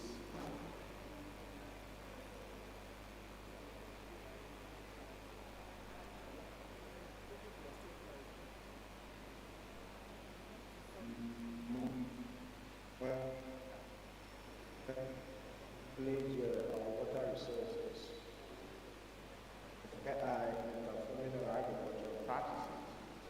The very first place we see that having integrating AI, we can improve operational efficiency and at the same time reduce cost. Secondly, this can actually help us to optimize resource allocation, minimize waste. And finally, we have the enhancement of sustainability and reducing environmental impact. Now, having spoken a little bit about crop model, we just the diagram that I don't know how to say specifically right, but we just prepare the presentation on how we can actually integrate all the tools like the AI power sensors and satellite imagery to those in enhancing farm management. So first of all, we have the flood map here, and then the very last thing is we have the flood map that the new sensing data, and these are different bands. So they are not as part of this area. So having feeding some of these that we've just derived from the flood map, we'll have to into the remote sensing data tool. And then from there, it goes into the different soil bands. And then this is where the AI to something like convolutional neural network that can actually help us to do some analysis and then make some heuristic estimation of what is just, very much obtainable, and then give us an optimal output on what to be used at any point in time. So this is just what the diagram is just talking about. So in this case, we can actually have things like the plant stress, maybe some plant that are lacking some nutrients. So it comes with this, within this plain map, and then finally it goes into the machine learning tools like the convolutional neural network. Though there are some other machine learning techniques that can be used anyway, but in this representation, I'm making use of convolutional neural network. So this will actually help to do some analysis and then give us an optimal output on what to be used at any point in time. Like I rightly mentioned in the previous slide, like the plant schedule, the stress of the plant, and then the climatic change and so on and so forth. Now, we have it that integration of this AI-driven techniques in our crop monitoring, according to the Precision Agriculture Report as of 2023, it really helps to reduce the pesticides up to 40%. And then this really helps us to establish enhanced crop health, and at the same time, boosting the yield in a timely approach. So this is just for the want of time. Let me just play a little bit of this, of the utilization of drones, and then some of AI techniques in our agriculture. So this is just, I don't know, can you guys see my screen? So,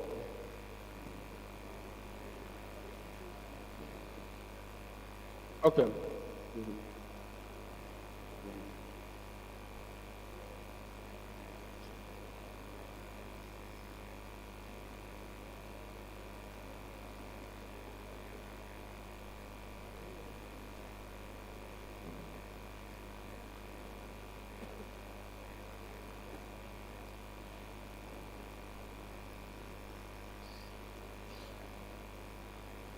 So, for want of time, we can still, proceed. Maybe that's something that we can actually watch out at a good time. So, the essence of this, just to tell us that what we think that is more or less theoretical is being applied somewhere, and then that doesn't really cost us all that much for us to, establish drones, and at the same time, I'm having some AI-powered drones that can actually help us do some of the heavy lifting that is very much involved in agriculture today, in terms of making some heuristic estimation about the crop yield, the stresses in the crops, and at the same time the soil texture, and so on and so forth. So for me, I would say that this is something that we can actually at the same time establish in our local origin. Maybe just like the previous speaker rightly said, in our engineering, we can have some people that can, specialize in design of these drones, and then see how best we can apply it in agricultural practices within our capacity. Now, on that note, let's just proceed to talk about some autonomous farm equipment. So today we have autonomous machineries in agriculture that actually involve the use of self-operating machines, like such as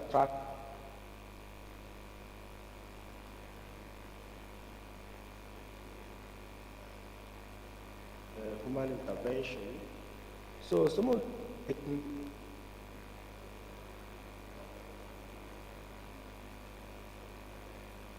help us to boost productivity and at the same time reduce the labor cost. In this aspect, we can actually have some application tools like the GPS and then machine vision in this regards. At the same time, the use of AI to optimize the fuel consumption and then the machine efficiency. So what this is trying to tell us is that, one thing I have to stress is that AI can be found in the office of endeavors as it stands today. Like I rightly had a brief description here, we can actually integrate AI in some of these our devices like the tractors for us to establish optimal output and then reduce costs, because the AI can actually help us to monitor the fuel consumption and then maintain fuel economy, and at the same time boost the output in production. Now, apart from just talking about some of these practices like the automation processes, the AI, and so on and so forth, AI can actually, doesn't really end in farming, but it also helps us to optimize our supply chain because having had our yield, we need to establish that our supply chain for effective distribution, maybe from the point of harvesting those crops to where we are really distributing it to our clients. So with the help of AI, we can actually help us to forecast, do some a kind of demand forecasting, inventory control, and at the same time establishing logistic planning. So in this regard, AI can actually help us to reduce transportation costs and then ensure that fresh produce actually reaches our consumer in a very fast way. So this is just all about what AI can actually help us to achieve in supply chain optimization. From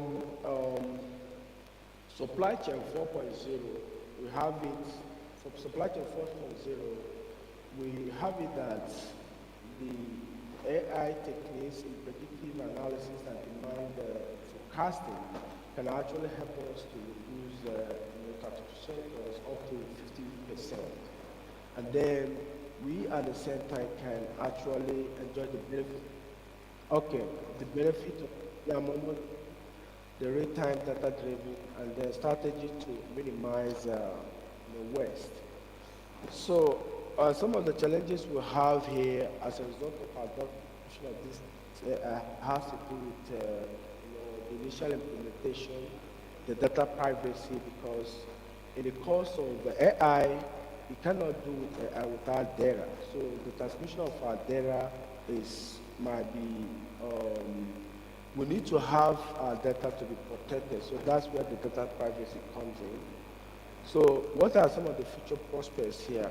We have continued to develop low-cost AI solutions to make technology more accessible, and then the expansion of AI in our infrastructure.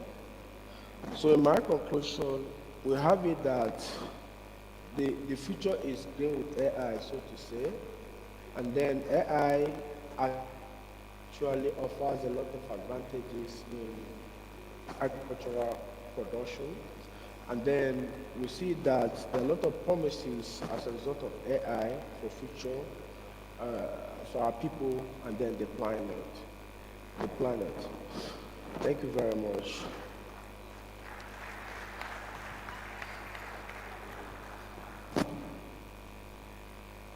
Yeah.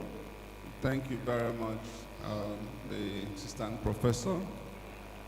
I believe we're going to get a copy of this presentation so that we can also do more justice to understanding the full. But despite doing this virtually, it was a very enriching presentation, particularly talking about the advancements in technology with respect to artificial intelligence. When I made mention of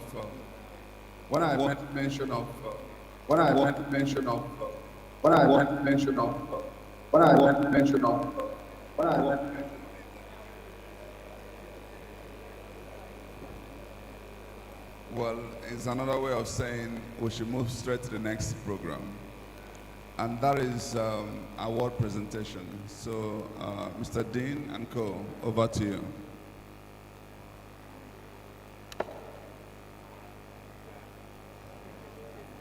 Thank you, Mr. Chairman. Please a hand of applause for the chairman.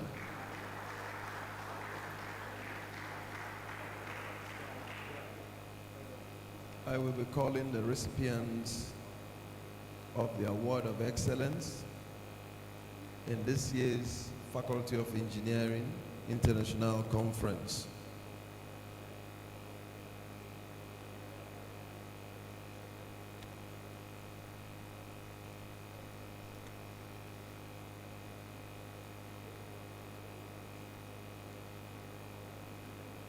May I call on the chairman of this great conference, Chief Valentine Chineto Ozwibo, for the Award of Excellence as the chairman of the occasion at the Faculty of Engineering Hybrid International Conference. A hand of applause as he comes. To present this award is the former Dean of the Faculty of Engineering, Engineer Professor V.E. Idigo. A hand of applause.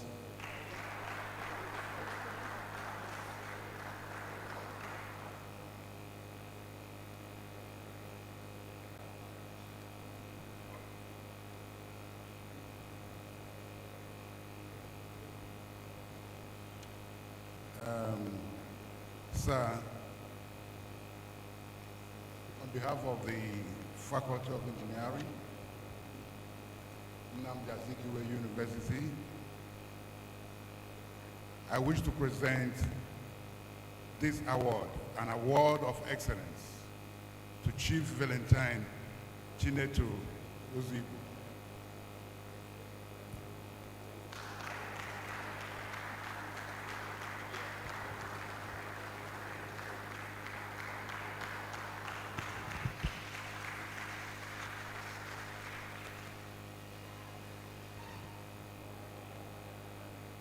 May I also call on one of the award recipients in the person of Engineer Professor Bart Naji for the Award of Excellence as a guest speaker at the Faculty of Engineering Hybrid International Conference, ably represented by Engineer Dr. Ngozi Eli Chupu. To be presented this award is the former Dean of the Faculty of Engineering, Engineer Professor Chukwuto C. Ihueze. A hand of applause.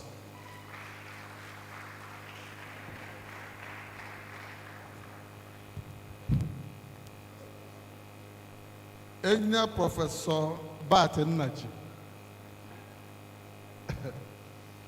This is an award of excellence in recognition as a guest speaker of Faculty of Engineering, Hybrid International Conference, Nnamdi Azikiwe University, Awka. Congratulations.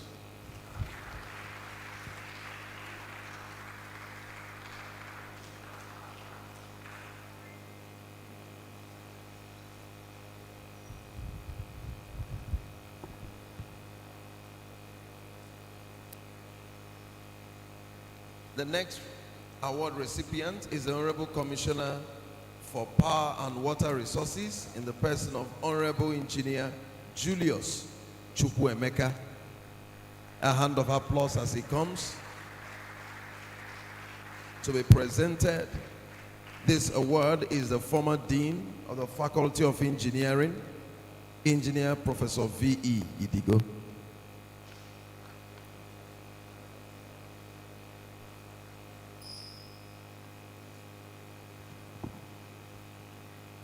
I'm so privileged to hand over this award of excellence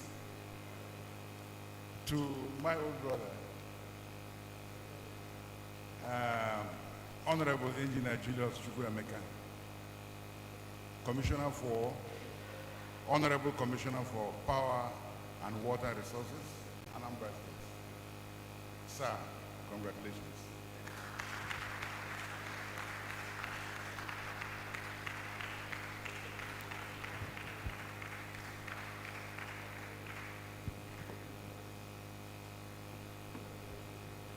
Also call on another award recipient in the person of Mr. Nathaniel Chekwube Ezobi.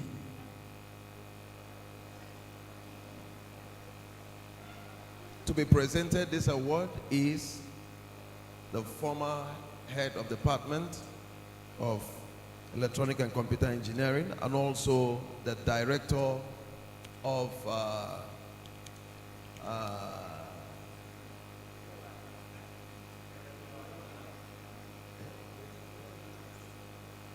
That is in the person of Professor ACO Azubogo. May I also inform us that Mr. Nathaniel Chukwuebuka Ezobi is an alumni of this great university. Please a hand of applause for him. Mechanical engineering, alumni plus. So he's at home. Welcome. I consider it a privilege, actually, and an honor to present this award of excellence to an alumni of alumni.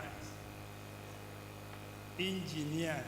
There's a mistake, they said Mr., but it's an engineer, isn't it? Engineer Nathaniel Chukwuebuka Ezobi. This award of excellence from the Faculty of Engineering. Congratulations.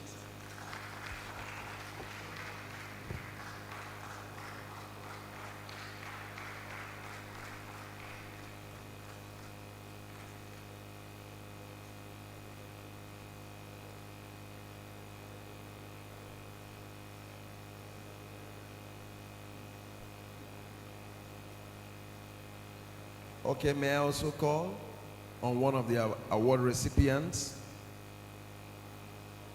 one of the guest speakers. We just finished his lecture, Engineer Dr. Elvin Ugonna Eziama, for the Award of Excellence as a guest speaker at the Faculty of Engineering Hybrid International Conference, ably represented by Engineer Professor Obele.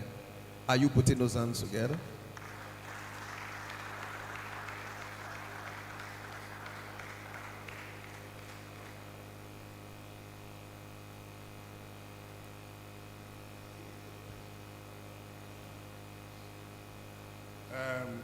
It is my honor to present this award of excellence to Engineer Dr. Elvin Ugonna Eziama in recognition as a guest speaker at the Faculty of Engineering International Conference in Nnamdi Azikiwe University, represented by my own Mrs. Obele.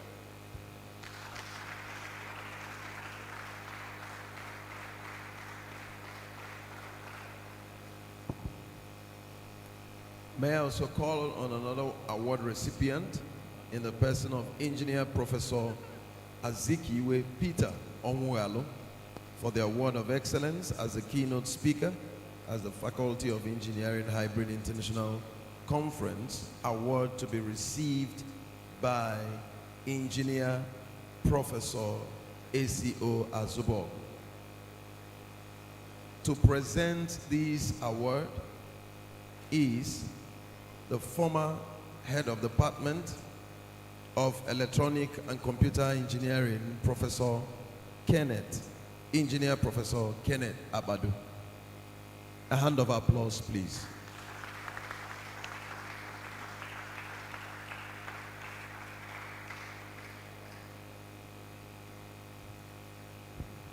Yeah. Engineer Professor Azikiwe Peter Onwualo, as ably represented by Professor ACO Azubogo. In recognition of you as a keynote speaker at the Faculty of Engineering International Conference, I humbly present this award to you.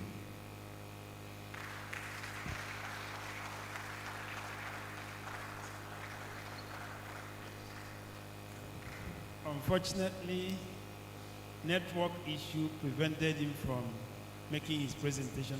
You saw when I was battling up and down, he couldn't join. Okay. May I also call on one of the award recipients,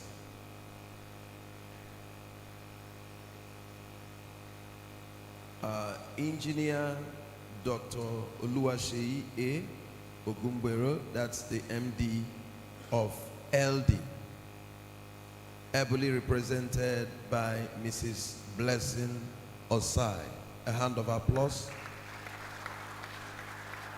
To present this award, may I call on Engineer Professor V.I. Ugunabo to present this award. A hand of applause as he comes.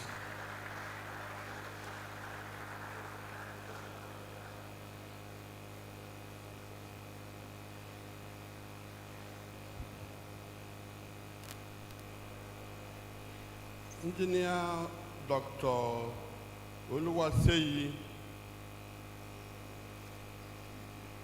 I here present this award in recognition as the special guest during the Faculty of Engineering Hybrid International Conference, Nnamdi Azikiwe University, Awka. A hand of applause.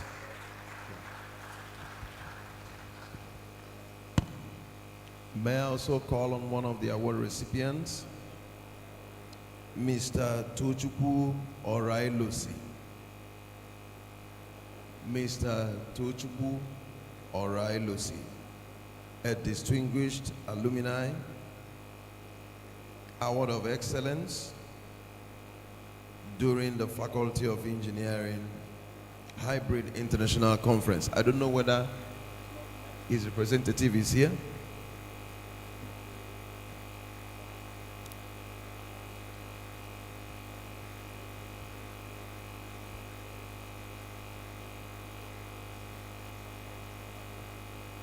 May I also call on another award recipient in the person of Engineer Dandy Ilone.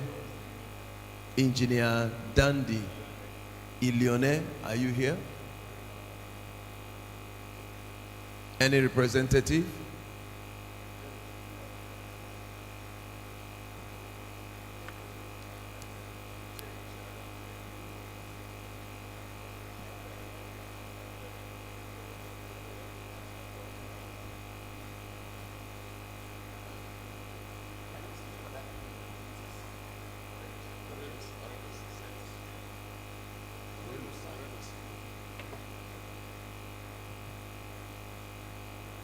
Okay.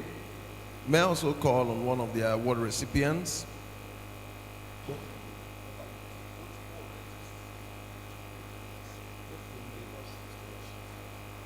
Okay, just stand by. Okay, another award recipient in the person of Mr. Tochukwu Orailosi. The representative is already here to present this award to Mr. Tochukwu Orailosi. To the representative, may I call on Engineer Professor Onyechi to make this presentation. A hand of applause as he comes.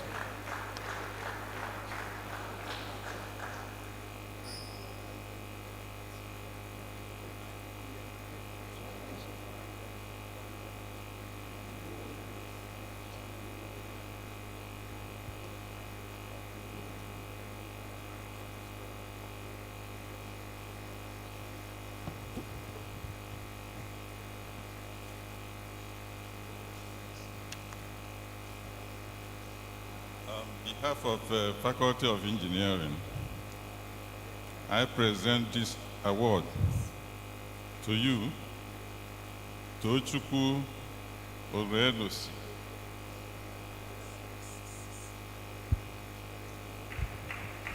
A hand of applause.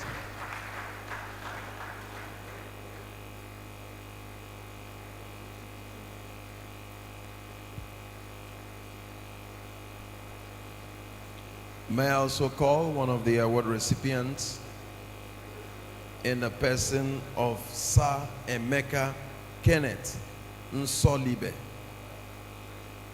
Sir Emeka Kenneth Nsolibe.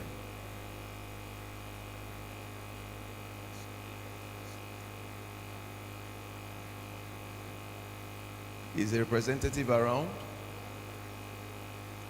Also, I don't know whether the representative of Engineer Dandy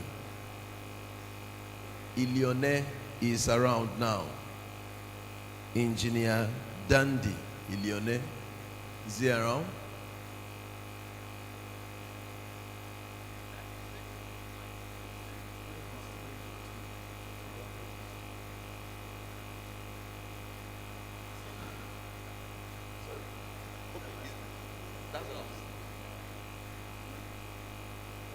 To take us further in this program, may I respectfully hand over to the chairman of this occasion. Chairman, sir.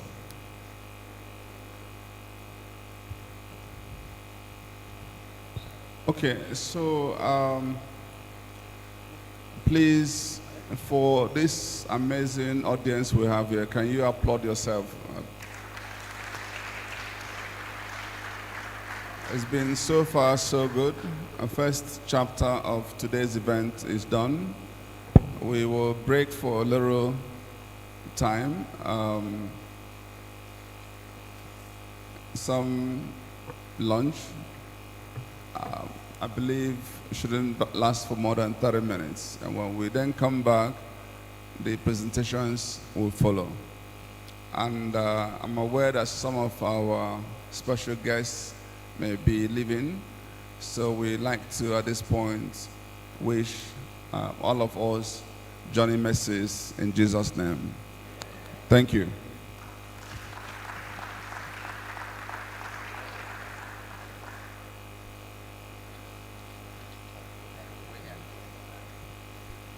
As the chairman of the occasion will be leaving, please, if there are any of the awardees that want to make a remark, please, it's time for you to make such remarks.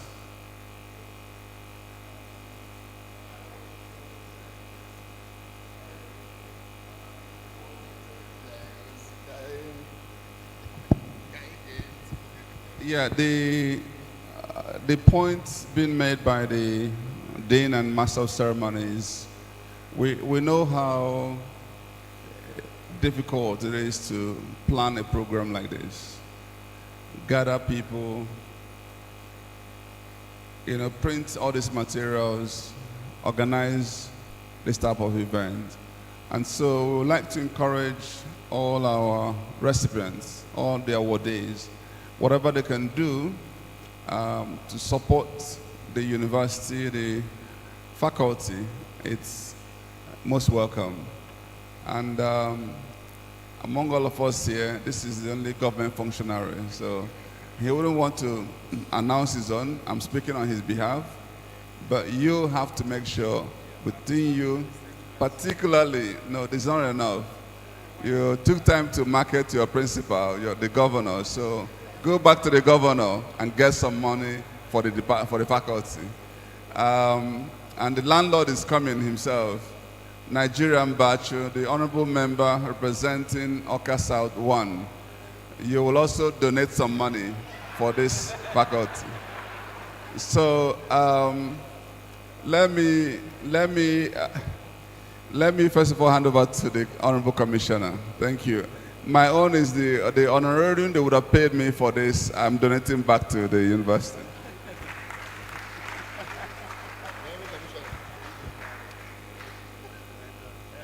Thank you very much, Mr. Chairman. Very distinguished ladies and gentlemen. Of course, we understand how difficult it is to organize this kind of event, especially at this particular point in time. So we will be making two donations. One is collaboration between the state government and the university. Any day, anytime you call on us, especially to implement all the things we are talking about, because as engineers, some students of engineering, you design a lot, but it is only when you leave the university that you may even see those things you are designing, and you will not know that that is actually that thing you were designing. So we will collaborate to ensure that not just for the lecturers, but especially the students, that they will place them well. We've made the IT placement for the students of engineering, especially those from our two universities here.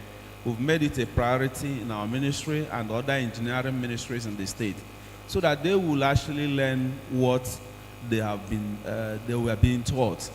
Again, to support the program, I think I have something has been done.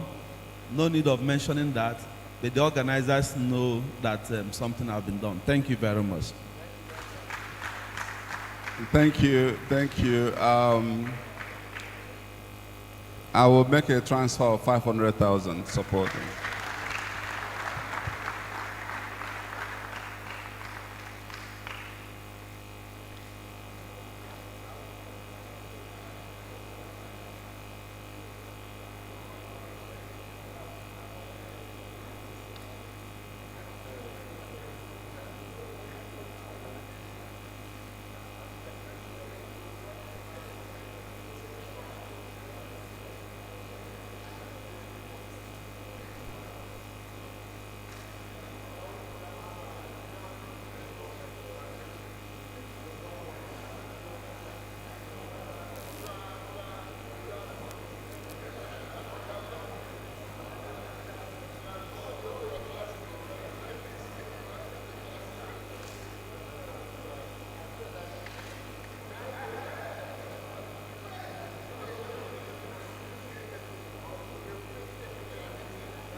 It's expected that the chairman of the occasion with the professors are to inspect our project right now.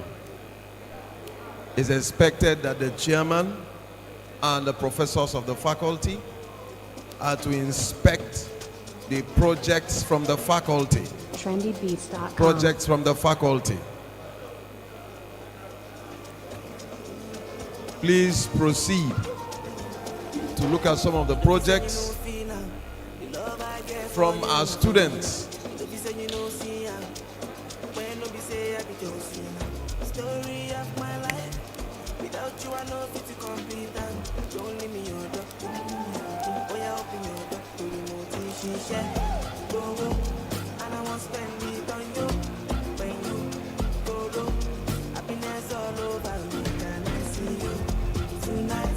Nobody knows tomorrow. If you know the fight, you know the fight. Better hold me tight. Oh, more DM.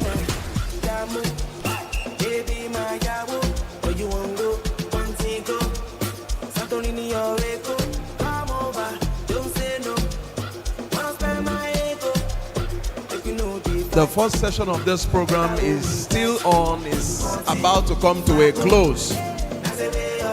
May I call on the chairman of the LOC, chairman of the local organizing committee, Professor Engineer Professor C.O. Ohaneme. Please, wherever you are to proceed to the podium.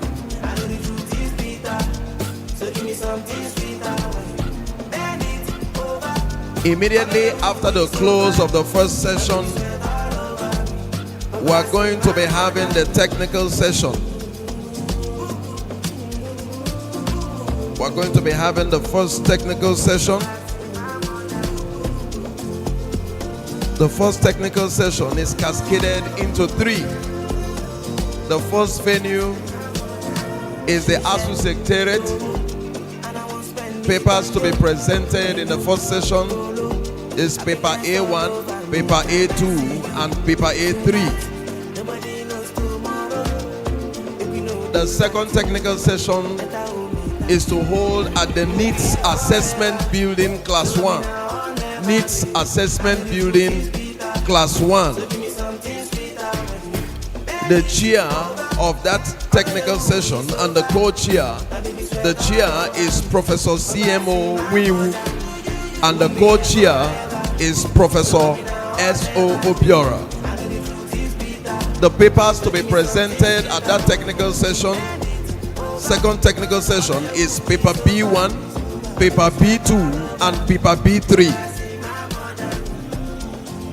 The third technical session will also hold at the Needs Assessment Building Class 2. More music on Trendy Beat. The chair of that session, that technical session, is Professor C.C. Ihueze. And the co-chair is Professor N.E. Wankwo. Papers to be presented, papers C1, C2, and C3. Immediately after these papers are presented, we have questions and answers. And then we also have for the first technical session, paper A4, A5, and A6.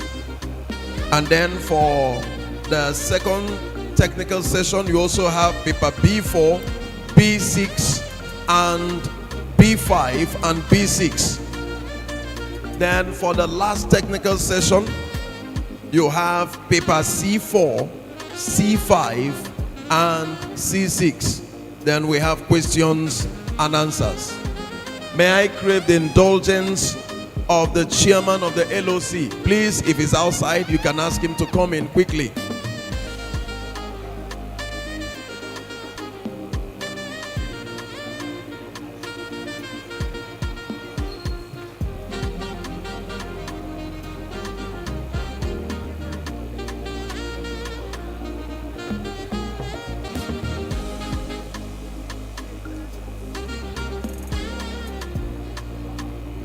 The chairman of this conference and also the representative of Professor Bat Nnaji and all the professors of the faculty are they are inspecting the projects that are locally designed and constructed in this faculty.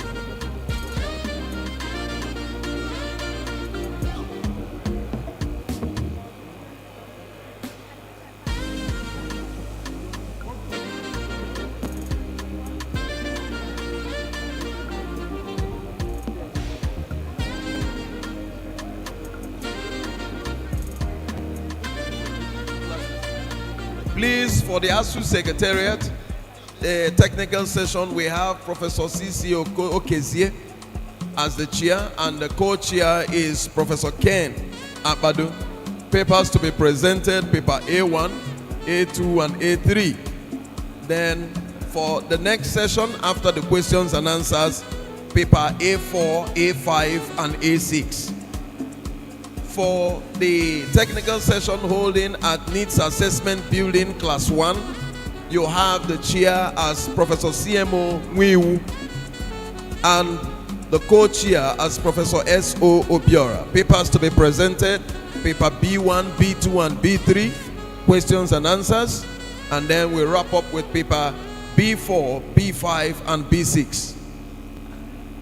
The third session, technical session, is also at the same venue, Needs Assessment Building Class 2, to be chaired by Professor C.C. Ihueze and co-chaired by Professor N.E.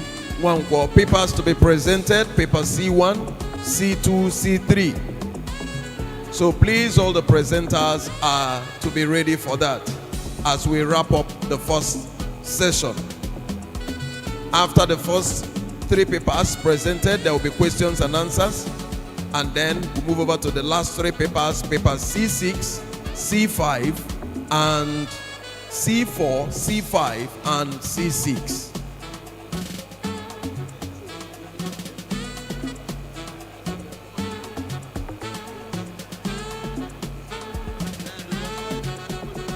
Please, I believe that the authors of these papers should know their numbers. Authors of these publications, you would have gotten a correspondence from the technical section to know which of the groups you belong to, whether you are in the first technical session or the second technical session or the third one.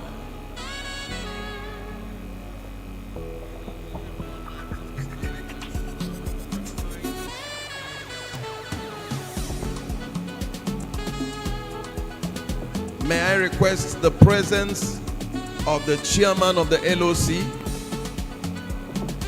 Chairman LOC, Professor C.O. Ohaneme.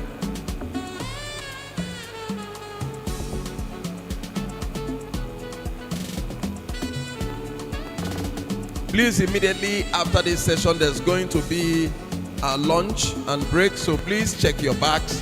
You will see your meal ticket so that you can have your lunch.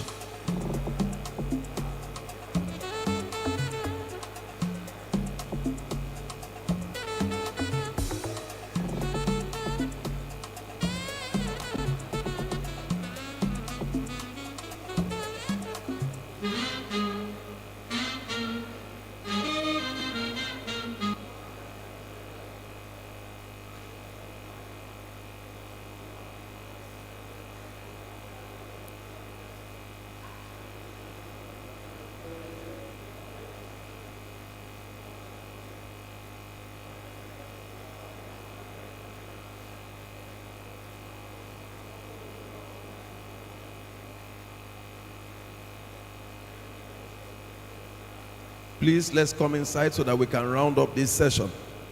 Please, let's come inside. If you're outside, all participants, please, let's come in so that we can round up this session. Let's come in. Please, wherever we are, please, let's get into the hall so that we can bring to a close this first session. Thank you.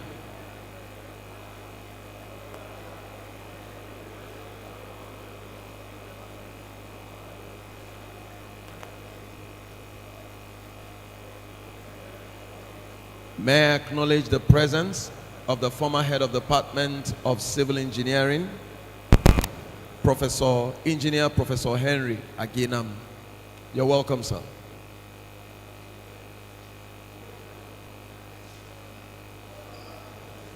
Please, may I request the presence of the Chairman LOC. Please, if he's outside, you can ask him to come in. Chairman LOC, Engineer Professor C.O. Ohaneme, for his vote of thanks.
need a guideline to undo that your waistline. Let's take a trip to Cloud9. Make it stop, I'm all high. This girl, I'm drunk on your moonshine. Star signs, oh baby, you are mine. I'm feeling something, something's love in the air. Girl, I'm loving your way up. It's teasing me now, I'm wanting more. I think I'm drunk in love. If I pass out, will you wake me with more love? I know this is young love, feel like a lifetime. Although this is young love, don't never leave my side. I know this is young love, feel like a lifetime. Although this is young love, don't never leave my side.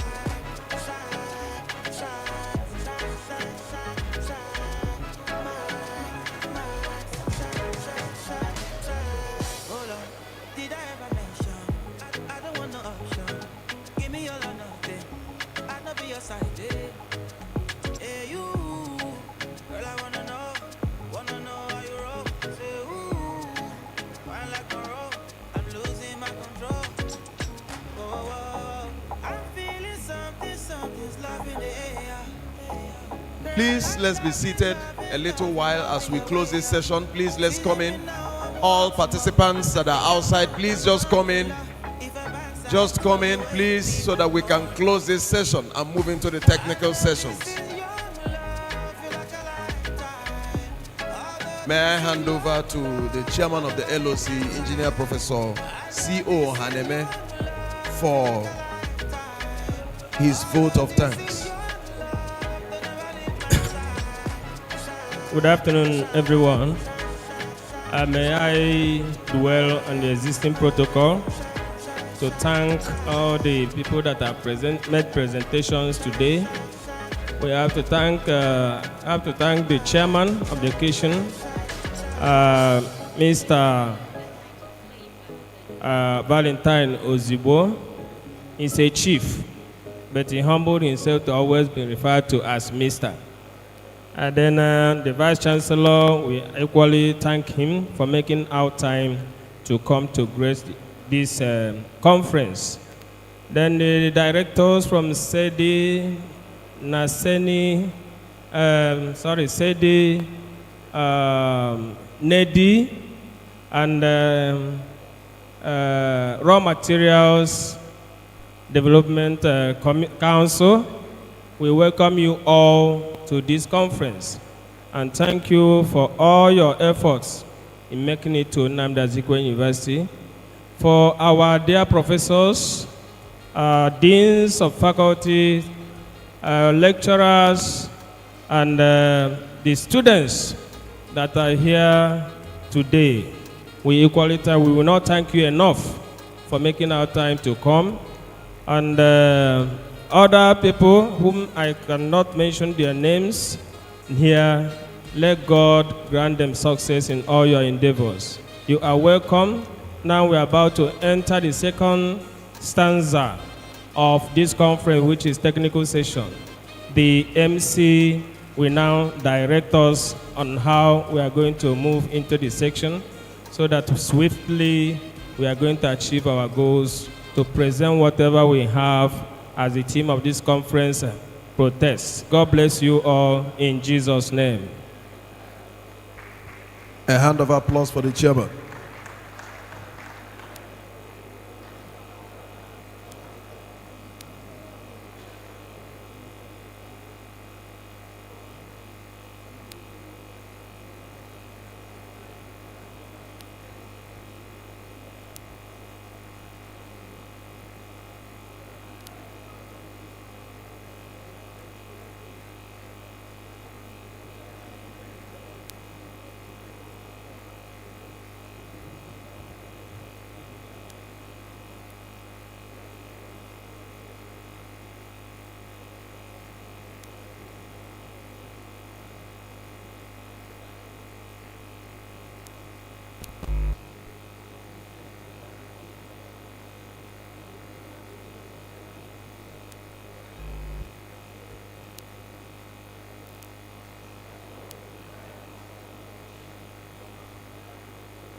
Please, for all the presenters,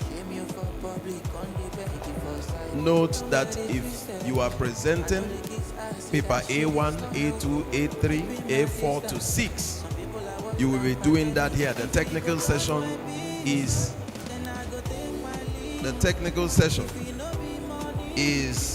at the ASU Secretariat here. It will be anchored, chaired by the representative of Mrs. Ekurike, and also co-chaired by Engineer Dr. O.S. Ogwejiofo. Then for the second technical session,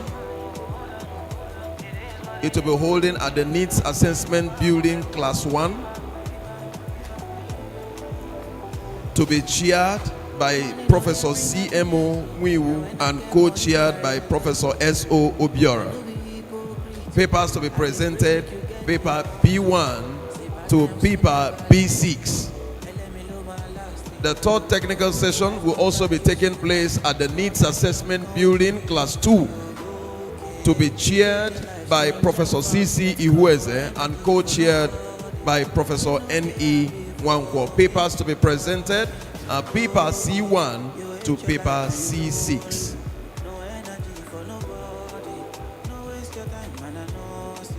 As we are gradually coming to a close to this session, immediately after the closing prayer, please, you are requested to go for your lunch.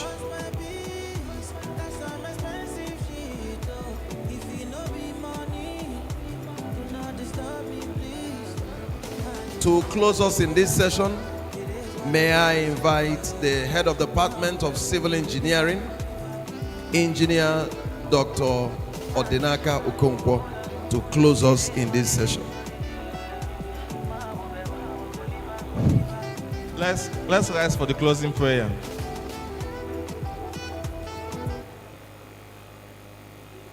In Jesus' name. Heavenly Father, we worship you, we exalt you. We glorify your name for making this conference a reality. Father, we thank you for presiding over everything we have done today. Father, as we are dispersing, we are not dispersing for your presence. We ask that you continue to lead us, to direct us, to order the remaining programs so that they will be impactful and you alone will be glorified. For in Jesus' name we pray.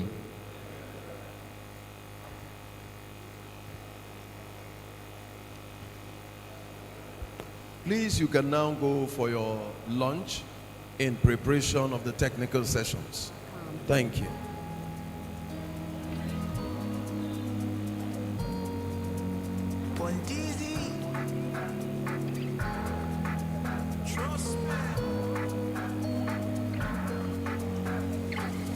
See my love, it is speaking foreign languages. Angelingua na money, but I need a little packaging. You fine, I'm thinking, yeah, you're mine. You're my belle, I'm your mine. She's got the perfect smile. Whoa, girl, you deadly. Just imagine, hot guy like me falling. Oh, my bestie, I'm ready. This your loving, I'm getting. They give me energy. Oh, I'll give you the world, baby. You feed me a magic, touch. There's a reason for all of this. What is up, what are you love? My money plenty, I dey look at. You driving me crazy like a Uber. Come and drop all my galuba. Me a day for you, my if I like make up by my lowa, no go wine a nigga. Fire go burn if you touch my shima. Energy day me I go deliver. Already one of my competition, who be competition? Oh. Say me I go fight the way, cause me I get down for body. I get to live for you, my baby. Cause all of the girls you take, cause when I enter you go see. Have you met a girl like me? Say that you look my eye. Only give you peace of mind. I'll give you peace of my mind. No, they worry, but it's alright. They wanna be on my lane. Nobody coming our way, my darling. You know I get you for my door. I'll give you the world, baby. You feed me a magic, touch.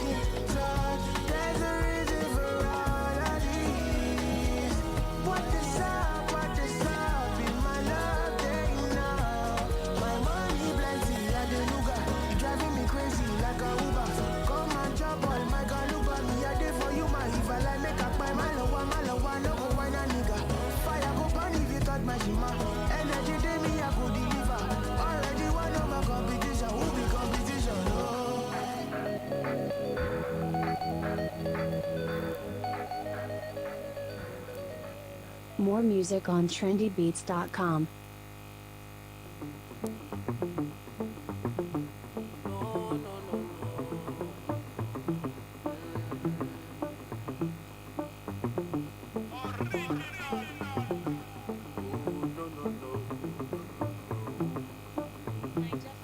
I go dey put myself in order. Make I no go by person daughter. No be only me be a lover. If na play, make you stop her. I beg you, make you use your upper. Before they say na only me the chopper. Go dey put myself in order. Before they do one, go for the matter.